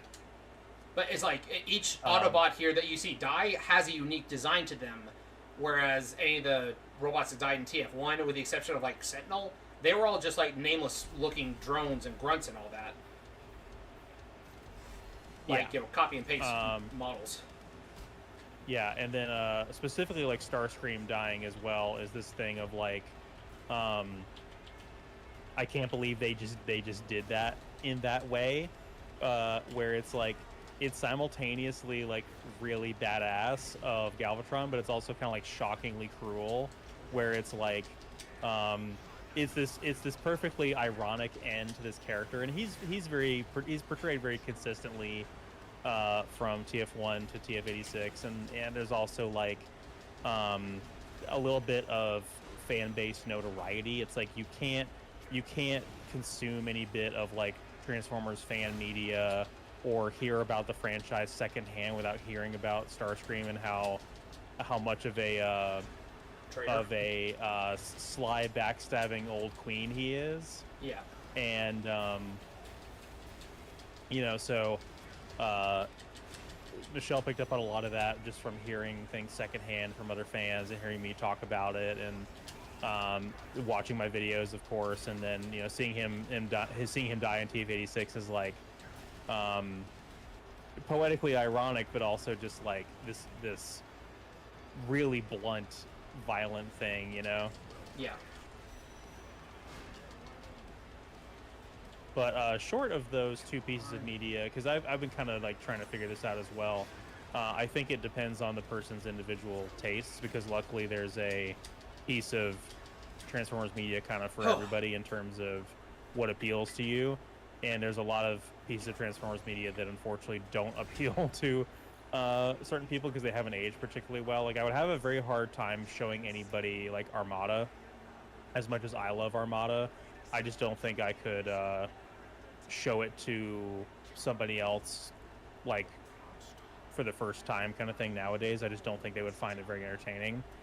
But if you had to ask me this question as far as like what I would recommend to Michelle, and what I have recommended to her is animated, Transformers animated. Yeah, Bree and I have started watching that one. Took a brief pause on it, but we do plan to get back to that one soon. Yeah, because I think it has a good enough story. It has it's well written. It has quirky, fun animation. I think it is right up her alley as far as what she likes, but it's also it's got enough of a broad appeal. I think it's popular for a reason, Oh yeah. Yeah, another one that we I showed Bree the first episode, and she's gonna give it till episode 3 to determine whether she wants to commit or skip. Beast Machines. Mm-hmm. So yes, Wheeljack. There we go. Got him unlocked. So I don't know if you have watched Beast Machines, but the biggest problem, not, actually. The biggest problem we're having right off the bat, the animation is smoother. But the problem is that the Maximals designs are fugly. Like, Rat Trap was already ugly. Like, Bree's like, why is the ugly one my favorite? Like, Beast Wars, like, animation-wise, absolutely has not aged well. But Rat Trap's model in particular was pretty ugly. But the thing is, Beast Machines, it's so much worse. Like, these designs are not good. These designs are not appealing. And I do get that... Yeah. It is a matter of, like, they wanted to take the mythos and Beast Machines into a different angle, and I feel like this is less about toy sales, and it's more about, like, the storytelling, and I could get behind that, but I'm going to watch it myself regardless of whether or not Bree wants to with me, but, again, it was hard enough to get her to watch Beast Wars because she's very particular with what shows she watches that have more than, like, 20 episodes. Like, she has to get really invested to stick with the show for that long.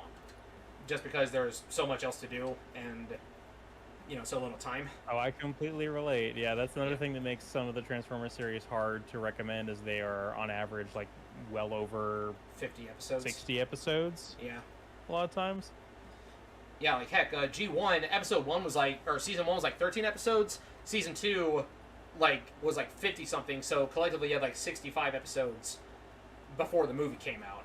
And then you had season 3, and then the 2-episode series finale, or 3-episode series finale of season 4. But we're not filled with confidence just on this first episode. Again, she's going to give it till episode 3 to decide whether or not she wants to commit. But if she doesn't want to, I can't blame her, because again, it's not looking great. Like, character design wise, maybe the mythos will rope me in and be better than I was expecting, but we'll find out. And yeah, most people don't hold it in particularly high regard, I've noticed. Yeah, only like the only time I ever hear it get brought up is on like deep lore dives, or if it's like Rodimus Primal does like retrospectives for characters and he has to bring up what's their endpoint. If it happens to be in Beast Machines, he's like, yeah, this happened to Beast Machines, here they are. Sweet, all moves purchased. Nice. Now I'm gonna get to play as my boy Wheeljack. I will say, I wasn't a huge fan of the Studio Series Devastation Optimus Prime figure because It looks kind of bare bones. Didn't even come with an ion blaster. But that Wheeljack figure is looking mighty fine, though. Of course, I'm a little biased I don't because think I've seen that one. it's not out yet. It comes out October 5th. But Wheeljack is my favorite Autobot from G1, like always has been. So when I rewatched Transformers the movie after watching him in the pilot, because the way I watched Transformers back in the day was rent videos from Movie Gallery, and then we actually had the More Than Meets the Eye pilot on VHS as like one big movie, basically. I got attached to Wheeljack because I loved his design. Like, I absolutely adore his robot mode. Like, look at that face. The glowy ears, the mouth, like, lack of a mouth, it's a faceplate. I love everything about Wheeljack's design. And then I rewatched Transformers the movie after getting attached to Wheeljack, and then I realized for the first time at the big rocket launcher scene, oh, that's Wheeljack laying in a heap. He's dead. Oh, no. Mm-hmm. I was so distraught at that moment. I was like, oh, man. My favorite Autobot dead. But yeah, so there is... Go ahead. I was going to say, well, let me know when you're ready to change topic, because there's one more piece of media that I want to talk about before we end it here. Yeah, that's pretty much all I've got for the media that I've been working on. I'm doing a rewatch of the 1993 JoJo OVA, JoJo's Bizarre Adventure. Bree is watching it for the first time. We're doing this before we move on to watch Part 6, Stone Ocean, because we just finished Part 5, Golden Wind, and Part 7, Steel Ball Run, is coming out next year. So, yeah, a lot of fans are really excited for that. I know next to nothing about it, other than a few basic things. Jesus Christ is actually a JoJo confirmed, but Bree wanted to watch the Stardust Crusaders OVA from the 90s and 2000s because it was the first full animated adaptation of JoJo's Bizarre Adventure in general.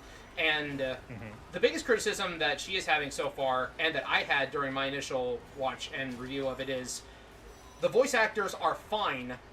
It's the delivery that is bad. They're not nearly energetic enough. They're not nearly over the top and boisterous enough. The voices they have are fine. Like, especially when we get to later on, there's a character named Darby. He's like a gambler. And his voice is, I actually like him better than the modern English dub. He speaks like a southern gentleman. He's got that southern drawl to his voice. Like, I kind of really, really like that. But there's a scene where Jotaro is like, next time I see your face, Dio, I will lose it. I'll go totally berserk. And I'm like, you don't sound like you're angry at all, bro. You sound mildly inconvenienced. Yeah. But, Mega Master in chat saying that Steel Ball Run is the greatest horse race ever conceived. That is one thing that a lot of people were, looking at. They're like, how are they going to animate the... I just got blown up. How are they going to animate the horses? Are they going to hand draw them, or are they going to CGI them? Because it is not easy to animate, long-legged quadrupedal animals running. I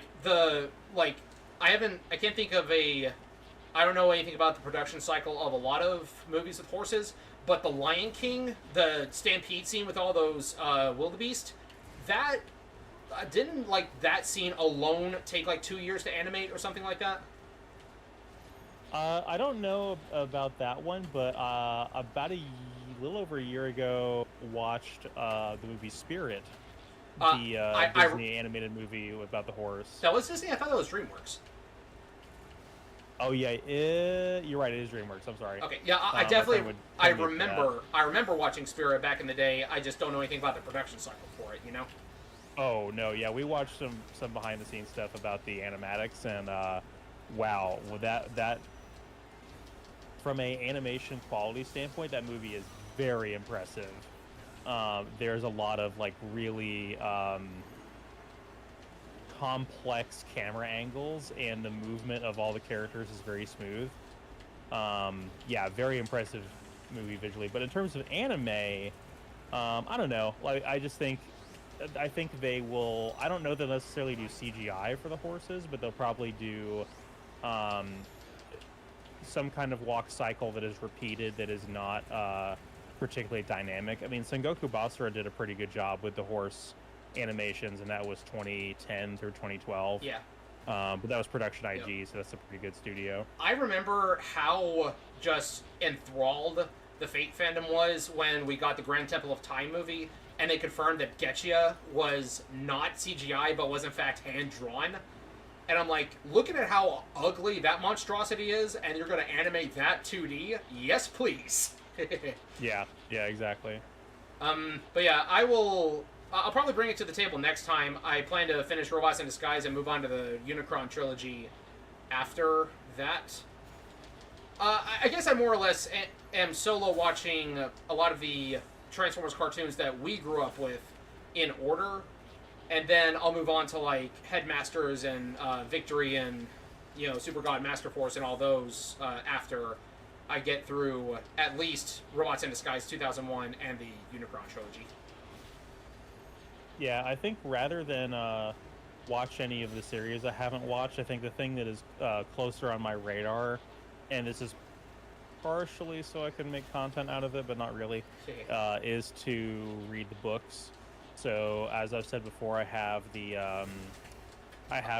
prequel book to The War for Cybertron. Well, no, I have Exodus, which is it's a origin story book similar to Transformers One that I think is, if I'm not mistaken, it's in its own continuity. It's not the same continuity as War for Cybertron or TF1, but it is a similar origin story for Prime and Megatron.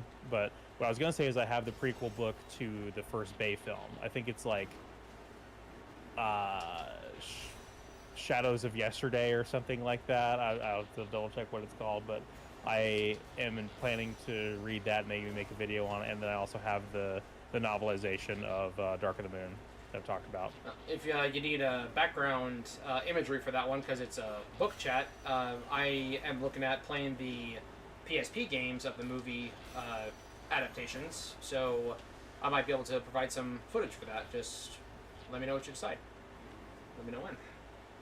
Well, let me know, I guess, when you're planning to play the PSP movie games, because I'm at least planning to play the PSP movie game for the first movie. But short of emulation, I am not planning on getting the PSP movie games because of the issues I mentioned with the PSP, with the battery, and also the UMDs themselves. So I'd feel much better about it if it was, I feel fine with the DS games because the DS doesn't have the battery issue, doesn't have a analog media that it has to read. It has the cartridges. Yeah. And then, or if it was on the Vita as a digital download or a cartridge, I would feel comfortable playing it. But it's none of the Transformers games are digitally downloadable on the Vita, unfortunately. Well, fortunately for you, the Steam Deck is a fantastic emulation machine. Yeah, I'm aware of that. I'm just not ready to. I'm not ready to dive into that yet. But like I said, I obviously do have the plans to play the Transformers DS games, but it's not anytime soon. I think I would probably much sooner at least read the Exodus book than to get around to playing those DS games. But we'll see. I think as far as the visuals for that video are concerned, I'm actually getting into quite the rabbit hole of book review YouTubers and people who are adjacent to the quote-unquote book talk scene, if you know what I mean. And so book reviews are a genre of YouTube video that I'm starting to consume a lot more of nowadays. And I don't necessarily think that having visuals is necessary, especially because, I mean, with a lot of these videos, they are reviewing a book that has no companion media to reference visuals for, and so it's just them sitting there talking. As long as it's like edited well and the video is structured well, it doesn't matter. It can just be a video of me talking, and I'd like to do what there's one guy, Crimson Rogue, I think is his username, who does some book reviews. I like some of his takes, but he can get kind of grating sometimes with his voice. But he does a very thorough job of keeping track of what he wants to talk about in a book by putting color-coordinated tabs in the book. And he's like, this color means this type of critique, this color means this type of critique, etc. And so he can just go back to where he was in the book and reference that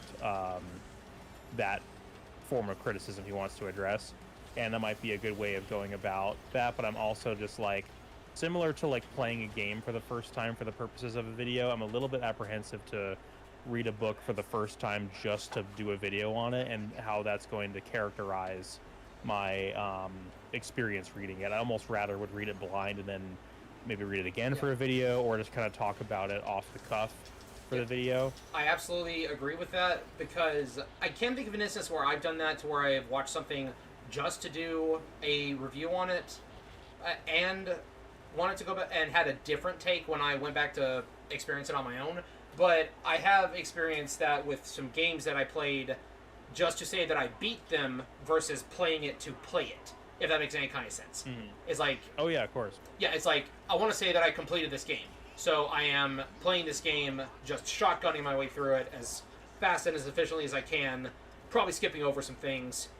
And then when I went back and decided to replay it to play it and enjoy it, wow, I'm having a much better time with this. Yeah. Yeah, there are many, and this is one of the things that has like almost borderline gotten me to get out of doing content creation, is that if there's certain genres of games that I curated that I would play for the virtue of either doing Let's Plays back in the day or doing the video essays now, and I feel like I really robbed myself of the chance to experience a lot of really nice games organically. And there's been games in the last couple of years that I've played just for the sake of playing them that I've enjoyed a lot more than I would have if I was playing them for the express purpose of, I got to get this done so I can turn it into content. And there are games where I'm like, I know I would have a much worse time with this if I was trying to rush through it for the sake of content. Or entire genres that I've not touched because I know that they're so much of a rabbit hole that it's going to take a lot of a time commitment to really get into. The Souls games being a good example of that, of like, I've not beaten any of the Souls-like games in my collection. I haven't scratched that part of my backlog at all because I know it's going to take a massive time commitment to like learn them, and I don't want to be in a rush. I want to really take my time and like pay attention to the things the game is teaching me. But I'm very grateful for the games that I did take the time to like really slowly indulge in and take everything in my own pace. I think that's why I enjoyed Tales of Arise so much, and why I enjoyed Mass Effect so much, is being able to take that in and not feel any pressure to push through and finish it under any kind of deadline or anything like that. Yeah, I feel that. And that's why I feel like I enjoyed playing War for Cybertron on its own rather than trying to make a video out of it. I feel like if I was playing it just for the purpose of, let's make a video, then I wouldn't have enjoyed it as much. I forgot how annoying these little pulsing doors are. And that's exactly how I feel regarding the Transformers games as well, because the War for Cybertron and the Fall of Cybertron, or basically every video except for the Dark of the Moon video and the Darkspark one, have been fun to make because they are games I've already played the dog shit out of. Right. And so I know the game well on a casual level. I can speak to it off the top of my head. It doesn't require a lot of extraneous research. Like I can speak to it confidently and with enthusiasm. Whereas with the Dark of the Moon game and with Darkspark, I am playing them for the first time with the express purpose of the video, and it just so happens to be that they're also kind of mediocre. Right. Yeah, and with the Beast Wars games, I did play the Transmetal fighting game for N64, like when I was growing up. But even though I am like more or less playing the PlayStation 1 not fighting game just for content, I am still looking at it just from the angle of, is this a fun game to play? Metal Gear Rising I played out of like self-imposed obligation because I've heard that Transformers Devastation is just Metal Gear Rising with Transformers. So I'm like, I feel like I should have a baseline of how that feels. And as a result, I enjoy the game. I'm just not good at the game. I probably could have gotten better if I was playing it just casually. But even though I am doing Devastation like for content as well, I did play through it on my own so that we could have that little interview at the con. So I could actually talk about it like on my own, you know? So Yeah. I'm experiencing devastation both ways. It started as just for content, but then I finished the game without recording the rest of it, and I'm like, well, I gotta go back and redo it now, which I was gonna do anyway. But there's a lot that I really love about this game. Soundwave. I still think my favorite boss fight in this whole game is the Shockwave fight. That is just like chef's kiss. Mwah, fantastic to me. Yeah, there's were games that I did back when I did Let's Plays, where I was a little bit of a freak with how I went about the prepping process, because I would make sure that I had like 2 to 3 previous playthroughs before I would start the 3rd or 4th run as the Let's Play. Right. And that was a level of like thoroughness that was probably unwarranted, but I liked being able to speak to the game from experience. But again, it also resulted in a lot of my time spent playing games during those years was replaying the same game for the 3rd or 4th time instead of playing a different game for the first time. Right. And I'm of two minds about that experience, because on one hand, there are like experiences that exist on like a deeper level below the surface of certain games you only really get to if you play the dog shit out of them. And on the other hand, there's like games where it's a shame that I just have not gotten around to that game, and instead of this other one that I've played 4 times, you know? Oh yeah, like Undertale. That's one that I was a little late to the party on, and my first time playing it was live as a Let's Play, and I really enjoyed that game. Oh, that's my all attack. I You cut out on which game you were talking about there. Undertale. I really enjoyed that during my first playthrough of it. Like just the charm of, like, I don't know if you played that game, but it's the charm of the characters is what really roped me in, and playing it as a Let's Play, I don't know if that enhanced or detracted my enjoyment of it. Maybe just because of how much personality the game has, sitting in front of a camera and giving my thoughts to an audience, even though it was like way smaller back then. Like that actually, I think, enhanced it a little bit. So some games do work better as first time Let's Plays, and others not as much. But I do agree that there are some games that, like, you can really only appreciate them after you played through them several times.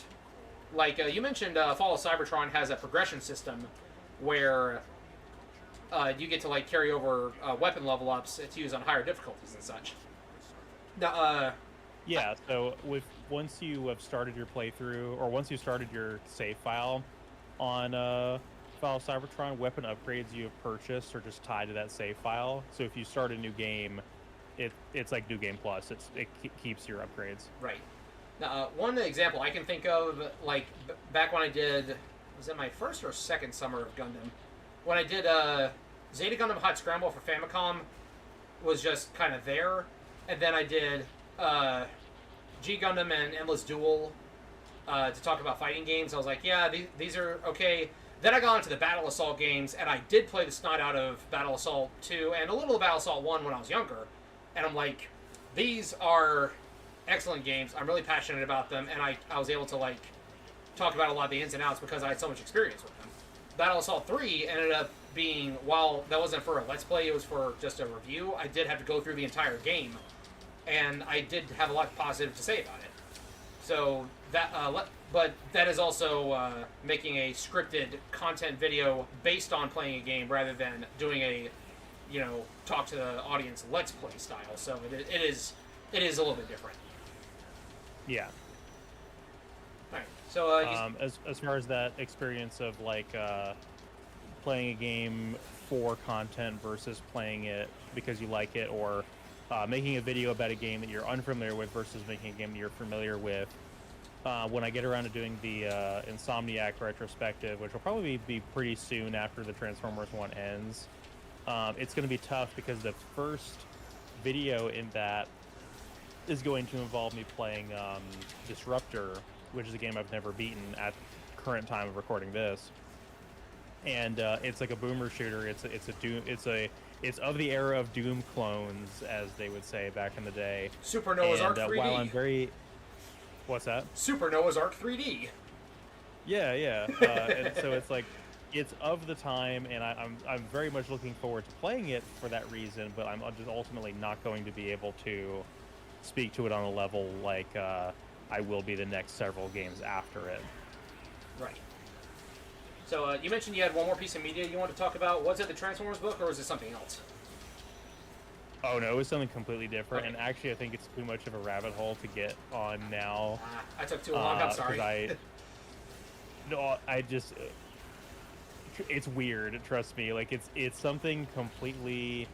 Hell, I'll go for it. All right. Um, so I am rewatching with Michelle a web series that is an interesting little piece of internet history because so how do I even address what this is? How familiar are you with Slender Man? Uh, I know he's a creepypasta character. I know there was a movie about him, and there was some crime involved, like after the movie. And I know that Marble Hornets had something to do with it, but that's about all I know. Okay. I don't even really know anything about Marble Hornets other than what you've told me. So Yeah. that's basically all I got. So I am rewatching Marble Hornets. Right. And so it's interesting because I haven't rewatched it in years, and I decided that this now was the time. I knew at some point in my relationship with Michelle, I was going to attempt to show it to her, but it is so to kind of answer my own question. Slender Man was basically born on the Something Awful forums, where people would just start photoshopping him into the background of black and white photos and stuff like that. And so it wasn't so much creepypasta so much as it was like just these photographs on Something Awful, where it was like this almost like SCP style roleplay thing of like people pretending it was real kind of Yeah. thing. Yeah. And uh the some of the people on said forum decided, well, no one's really made video content about Slender Man yet, so let's do that. And that's where Marble Hornets comes in. So if to talk about like the origins of Slender Man, if single cell organisms swimming around in the ocean are the pictures on Something Awful, then Marble Hornets is the Cambrian explosion in terms of the mythos of Slender Man. Does that make sense? I think so. And by that extension, like by the time you get to like fucking the Slender PC game that everybody played, where you collect all the note pages and everything, that's like dinosaurs, and the movie is like the Ice Age. Right. Basically to continue that analogy further. So it had been established for quite some time before we got the movie, and the movie's terrible. And there was also a movie about, or rather, the rights to the name Marble Hornets were purchased for a movie, and I've never watched it because I already know it's bad, and it has nothing to do with the web series. But like the web series is the only way that this formula works because of the level of immersion to it. Like the kind of like backyard filmmaking that went into this series Yeah. is very unique to it. Like Blair Witch Project And on a just- budget. Yeah, or like no, like literally like Blair Witch Project, like not like indistinguishable from it, except for the fact that Blair Witch Project is one found footage tape that could be watched as a film, whereas Marble Hornets is a bunch of disconnected found footage tapes that you can watch and be a part of the social experiment of decoding what the fuck is going on. Because And it's an ARG, experience- isn't it? Yeah, and that experience of like actually being a part of like deciphering the what's going on and trying to put the timeline together in your head and being a part of that community is an experience that cannot be replicated. It's unfortunately one of those things where you just had to be there. But I still think the quality of the series holds up quite a bit to this day because it was made so believable. Like at the end of the day, the characters are just awkward college students, and so their acting is believable, and the effects are extremely well done, and for what they are, like it just the level of again like plucky backyard filmmaking is really impressive in this series, and I have a lot of respect for it, a lot of admiration for it, and a lot of nostalgia because, um, like, there is something really special about um this very particular memory I have of it's like summer of 2011, and I'm sitting there playing beta Minecraft on my Mac, and my next door neighbor comes over and says, "You got to watch this shit," and it's Marble Hornets, and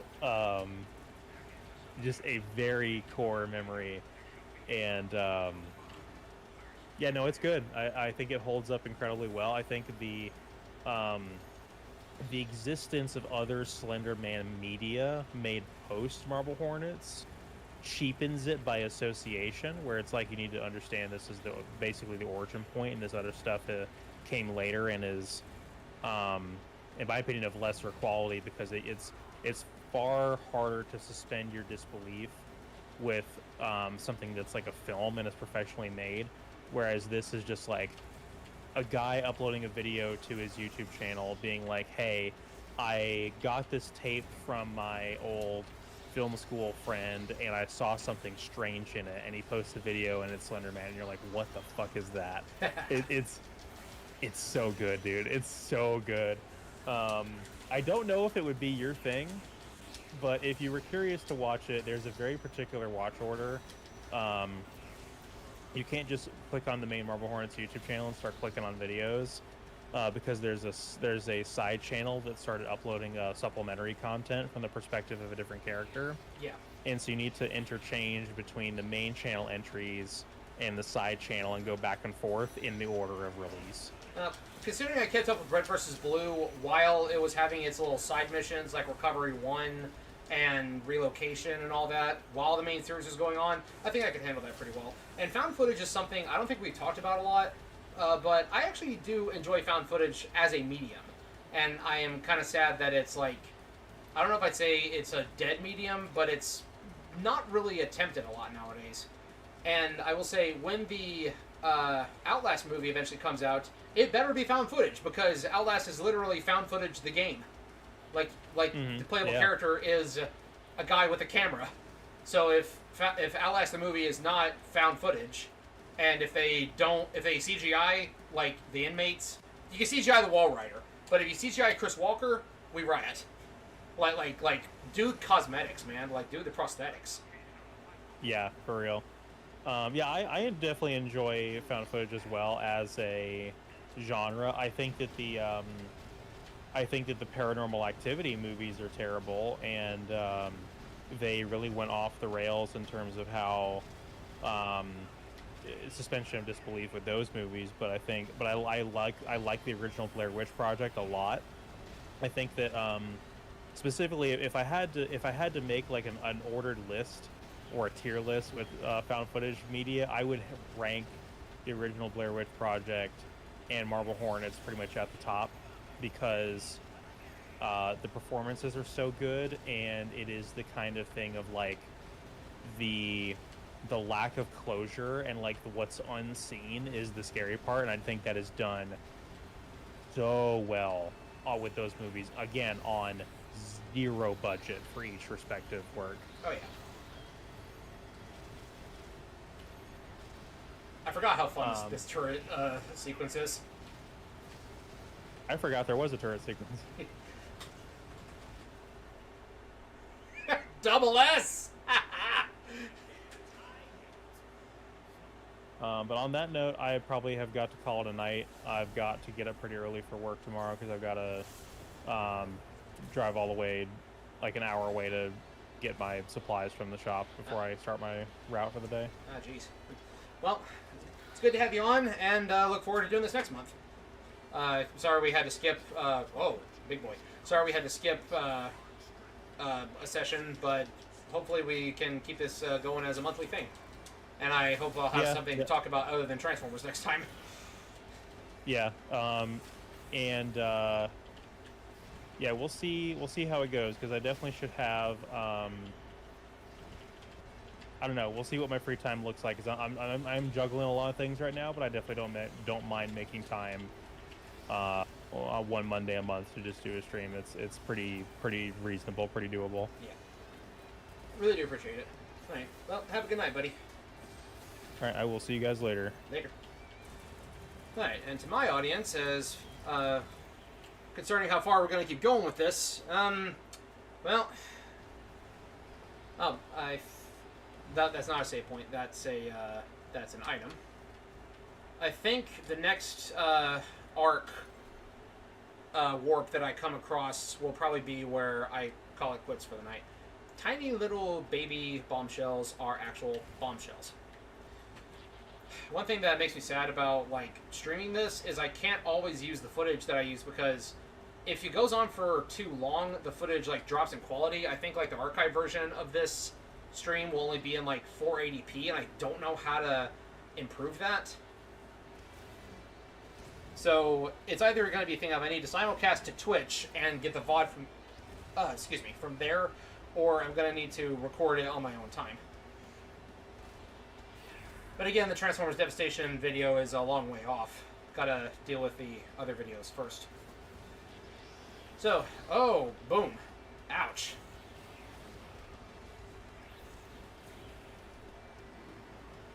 So in terms of content that's coming up soon, I actually hosted a Mega Man panel at a convention earlier this year. I need to really get the footage for that. I need to actually finish editing that. But again, after this week, I think, should be the deciding factor as to whether or not we are ready to come off hiatus or not. I don't know if Rio has made it public on the Discord server yet, but his computer is more or less dead. Some of you might have been watching his stream a couple weeks back, and then suddenly it just cut out. He tells me that it made a very loud snapping and grinding sound, and it just cut off on him. And he's got it back working at 50% capacity, and we think it's a hardware issue rather than a software issue, so we're not entirely sure what's going on with that.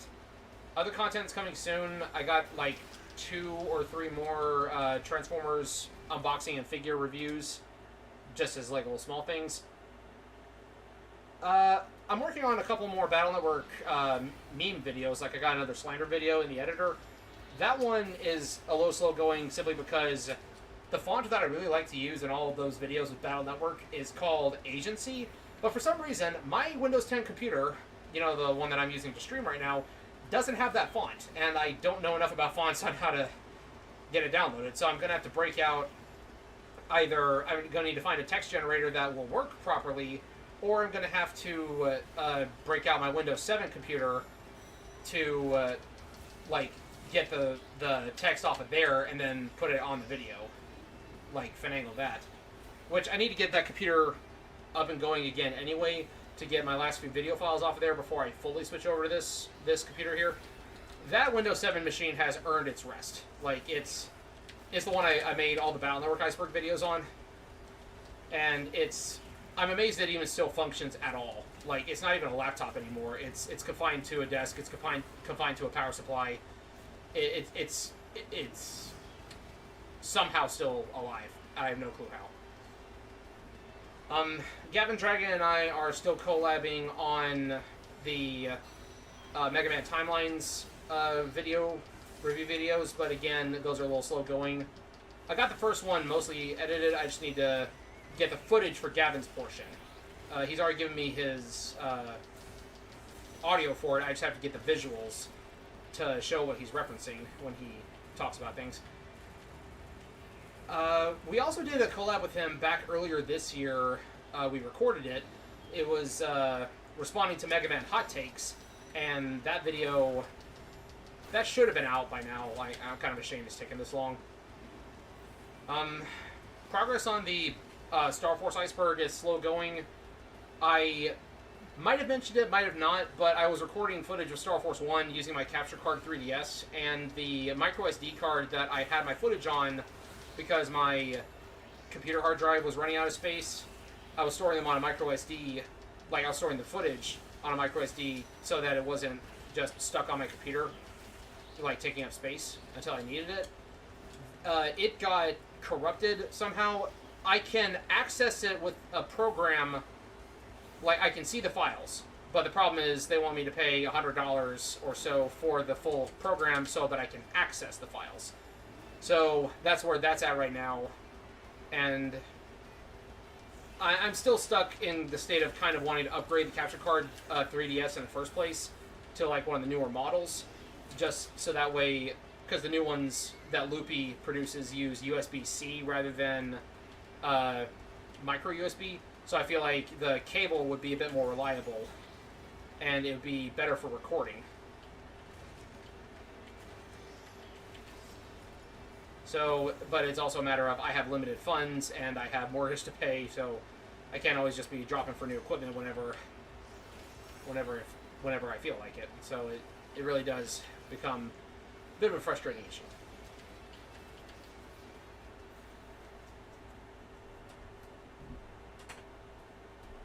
Hello, Mr. Isaac. Yeah, I got distracted looking at chat and I fell off the map. Please tell me I don't have to do the boss fight again. Yeah, Rio's been having a rough go of it the last couple weeks. On another note, off-stream, he and I have been playing Borderlands. I know Borderlands 4 just dropped. We started playing the series before that. He's very familiar with it. This is my first run-through of it, and I'm enjoying it so far. The trade here is that eventually I'm going to get him to play the Halo series with me. Ouch. Okay. Alright, these doors are very annoying. Okay. Now, I don't know if you guys keep up with, like, anything about Transformers, like, figures and toys and all that.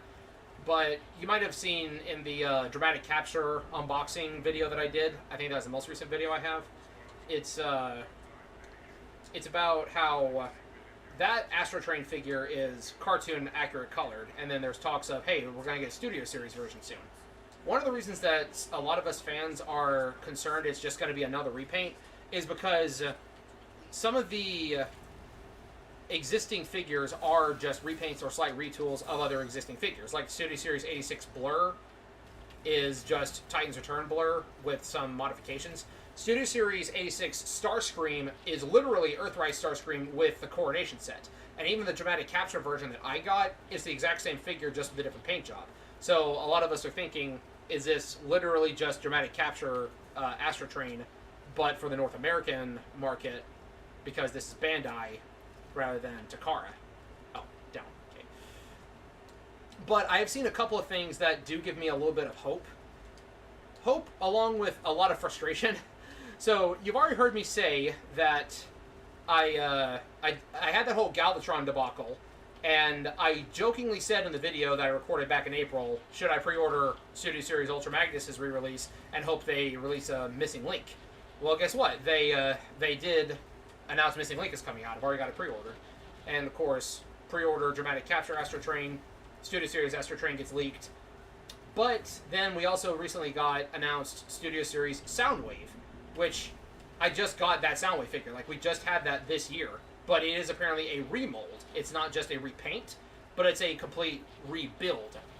And even though Starscream has had a Studio Series 86 figure, they have mentioned that Thundercracker, one of the other three Decepticon Seekers, which is just a blue Starscream, he's getting a Studio Series 86 figure, but it's going to be a complete rebuild. It's going to be a completely new toy. And they've said that Skywarp and Starscream will eventually be getting those too. So that means that Starscream's getting a second Studio Series figure. So that gives me hope that Astro Train won't just be a repaint, but he'll actually be a complete rebuild, a new figure. Keep up with news. Currently broke. Want to start collecting? Yeah. Yeah, it is very frustrating to try to start collecting Transformers as someone who wants to find the definitive version of what figure they want. Like, I have the Cybertronian version of Wheeljack here, like, based on the G1 first episode. My brother gave it to me. Awesome, thank you. And the one that I want to get to be my Earth-mode Wheeljack is the one that is based on the game Devastation. Like, they're coming out with a toy for him, like, later this year. Alright, I know I said as soon as we hit the next arc checkpoint, but the end of the stage is, like, right there. So let's just go ahead, beat this part of the level, and then we'll call it quits after that. Because I beat 2 of the Decepticons, or Insecticons, gotta beat the last one, and then get the core out of here, and then we get back to the overworld, and then I'll call it quits then. I'm pretty sure this game has got autosave. What up, Kickback?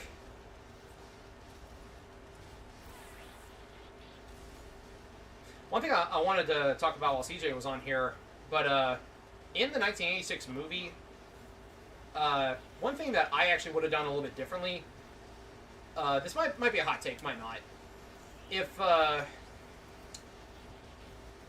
we were to do a reanimation or slight rewrite of the movie, so the script for when a lot of those Decepticons got reformatted into the new ones by Unicron,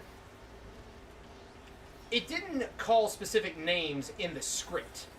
Aside from Megatron, it just said damaged, dinged up, and dead Decepticons. And who they decided to use was based on a permission to kill list because the toys were no longer being sold, and it was up to the storyboarders. And they decided to pick the Insecticons and 2 of the Jets, that being Thundercracker and Skywarp, who would become Cyclonus and Scourge. So, my take on things, rather than using the Insecticons, because we do see them later in the movie after that scene, and we see them in at least one episode of Season 3, which takes place after the movie, I would have used the Decepticon Reflector instead, for a handful of reasons. Firstly, it's, one, the consistent use of the Insecticons after the movie, or after that sequence. I forgot that I had to fight all 3 of them. I should have seen this coming. So, that's one. 2, the Insecticons have, as you can tell by this game, they have the ability to clone themselves. So, that's one thing that they play into in Season 3, where, like, in the movie, the Insecticons got turned into nameless grunt soldiers called the Sweeps. And they were just carbon copies of Scourge. So, like, they don't even get names. Like, in Season 3, they're called, like, Sweep 2, Sweep 3, Sweep 7, Sweep 6, things like that. Reflector is a Decepticon who also can clone himself temporarily and did not appear after that scene in the movie. I think he might have been a background character in the coronation scene, but they also had Thundercracker in that scene. But, like, he didn't have, like, a speaking role. He didn't have, like, a specific part to play in the movie or in Season 3, because his toy also wasn't being sold, and that one was hard to get in the first place because it was a mail-away item. You couldn't even, like, go to the toy store and get... Oh, I thought I was dead. Whoops. You couldn't even, like, go to the toy store and buy a Reflector back in the day. You had to send away for him. So what I would do if we were to do a rewrite or reanimation, replace the Insecticons in that scene with Reflector, and have him be the one who transforms into the Sweeps, and have Cyclonus be Skywarp, and of course Thundercracker become Scourge.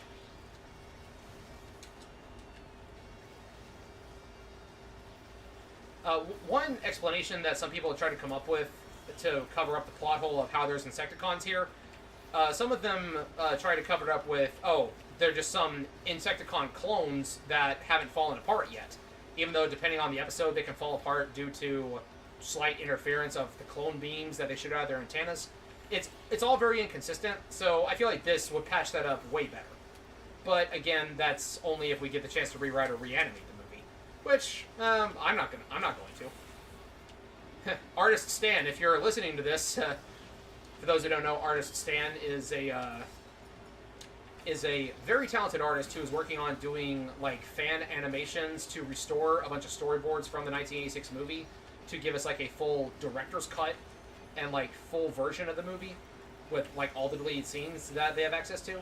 So, Artist Stan, if you're listening and you want some notes on things you could change to make the movies work better for the Unicron sequence, yeah, ditch the Insecticons and replace them with Reflector for that sequence.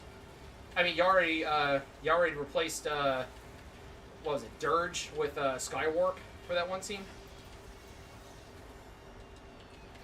Because I mean, Skywarp shows up as like really badly damaged, and we didn't even see Skywarp in the movie or in the Battle of Autobot City at all for that sequence. So it makes sense that he would get added back in.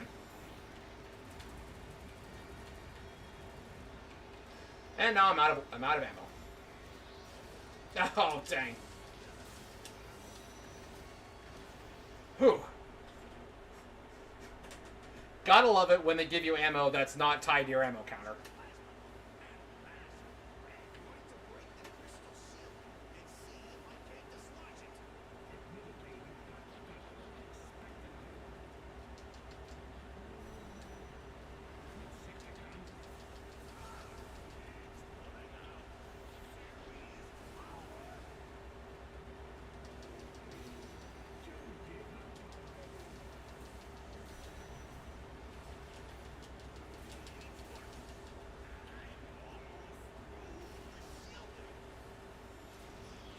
Oh, there's more of them?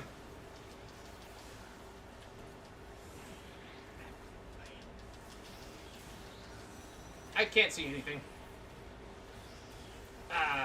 They got me. At least I got past the boss. I hope. Yeah, we're good.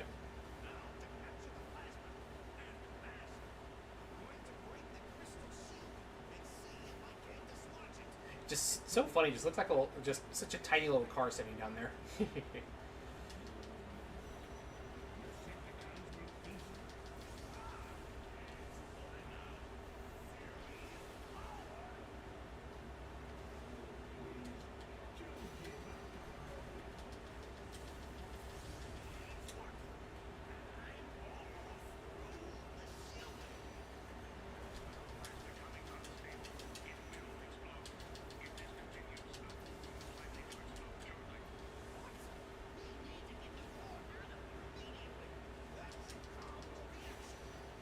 There we go.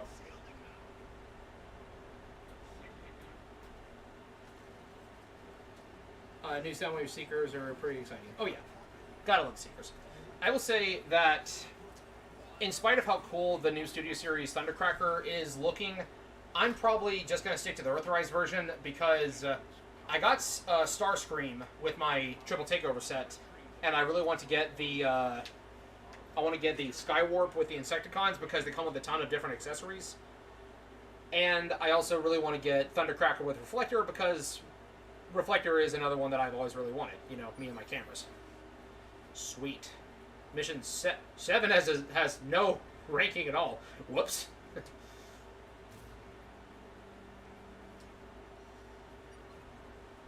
Small blaster. Oh, I wonder whose that is. It's got the tiny wings on it. Alright. And I feel like that is a pretty good place to call it for this stream.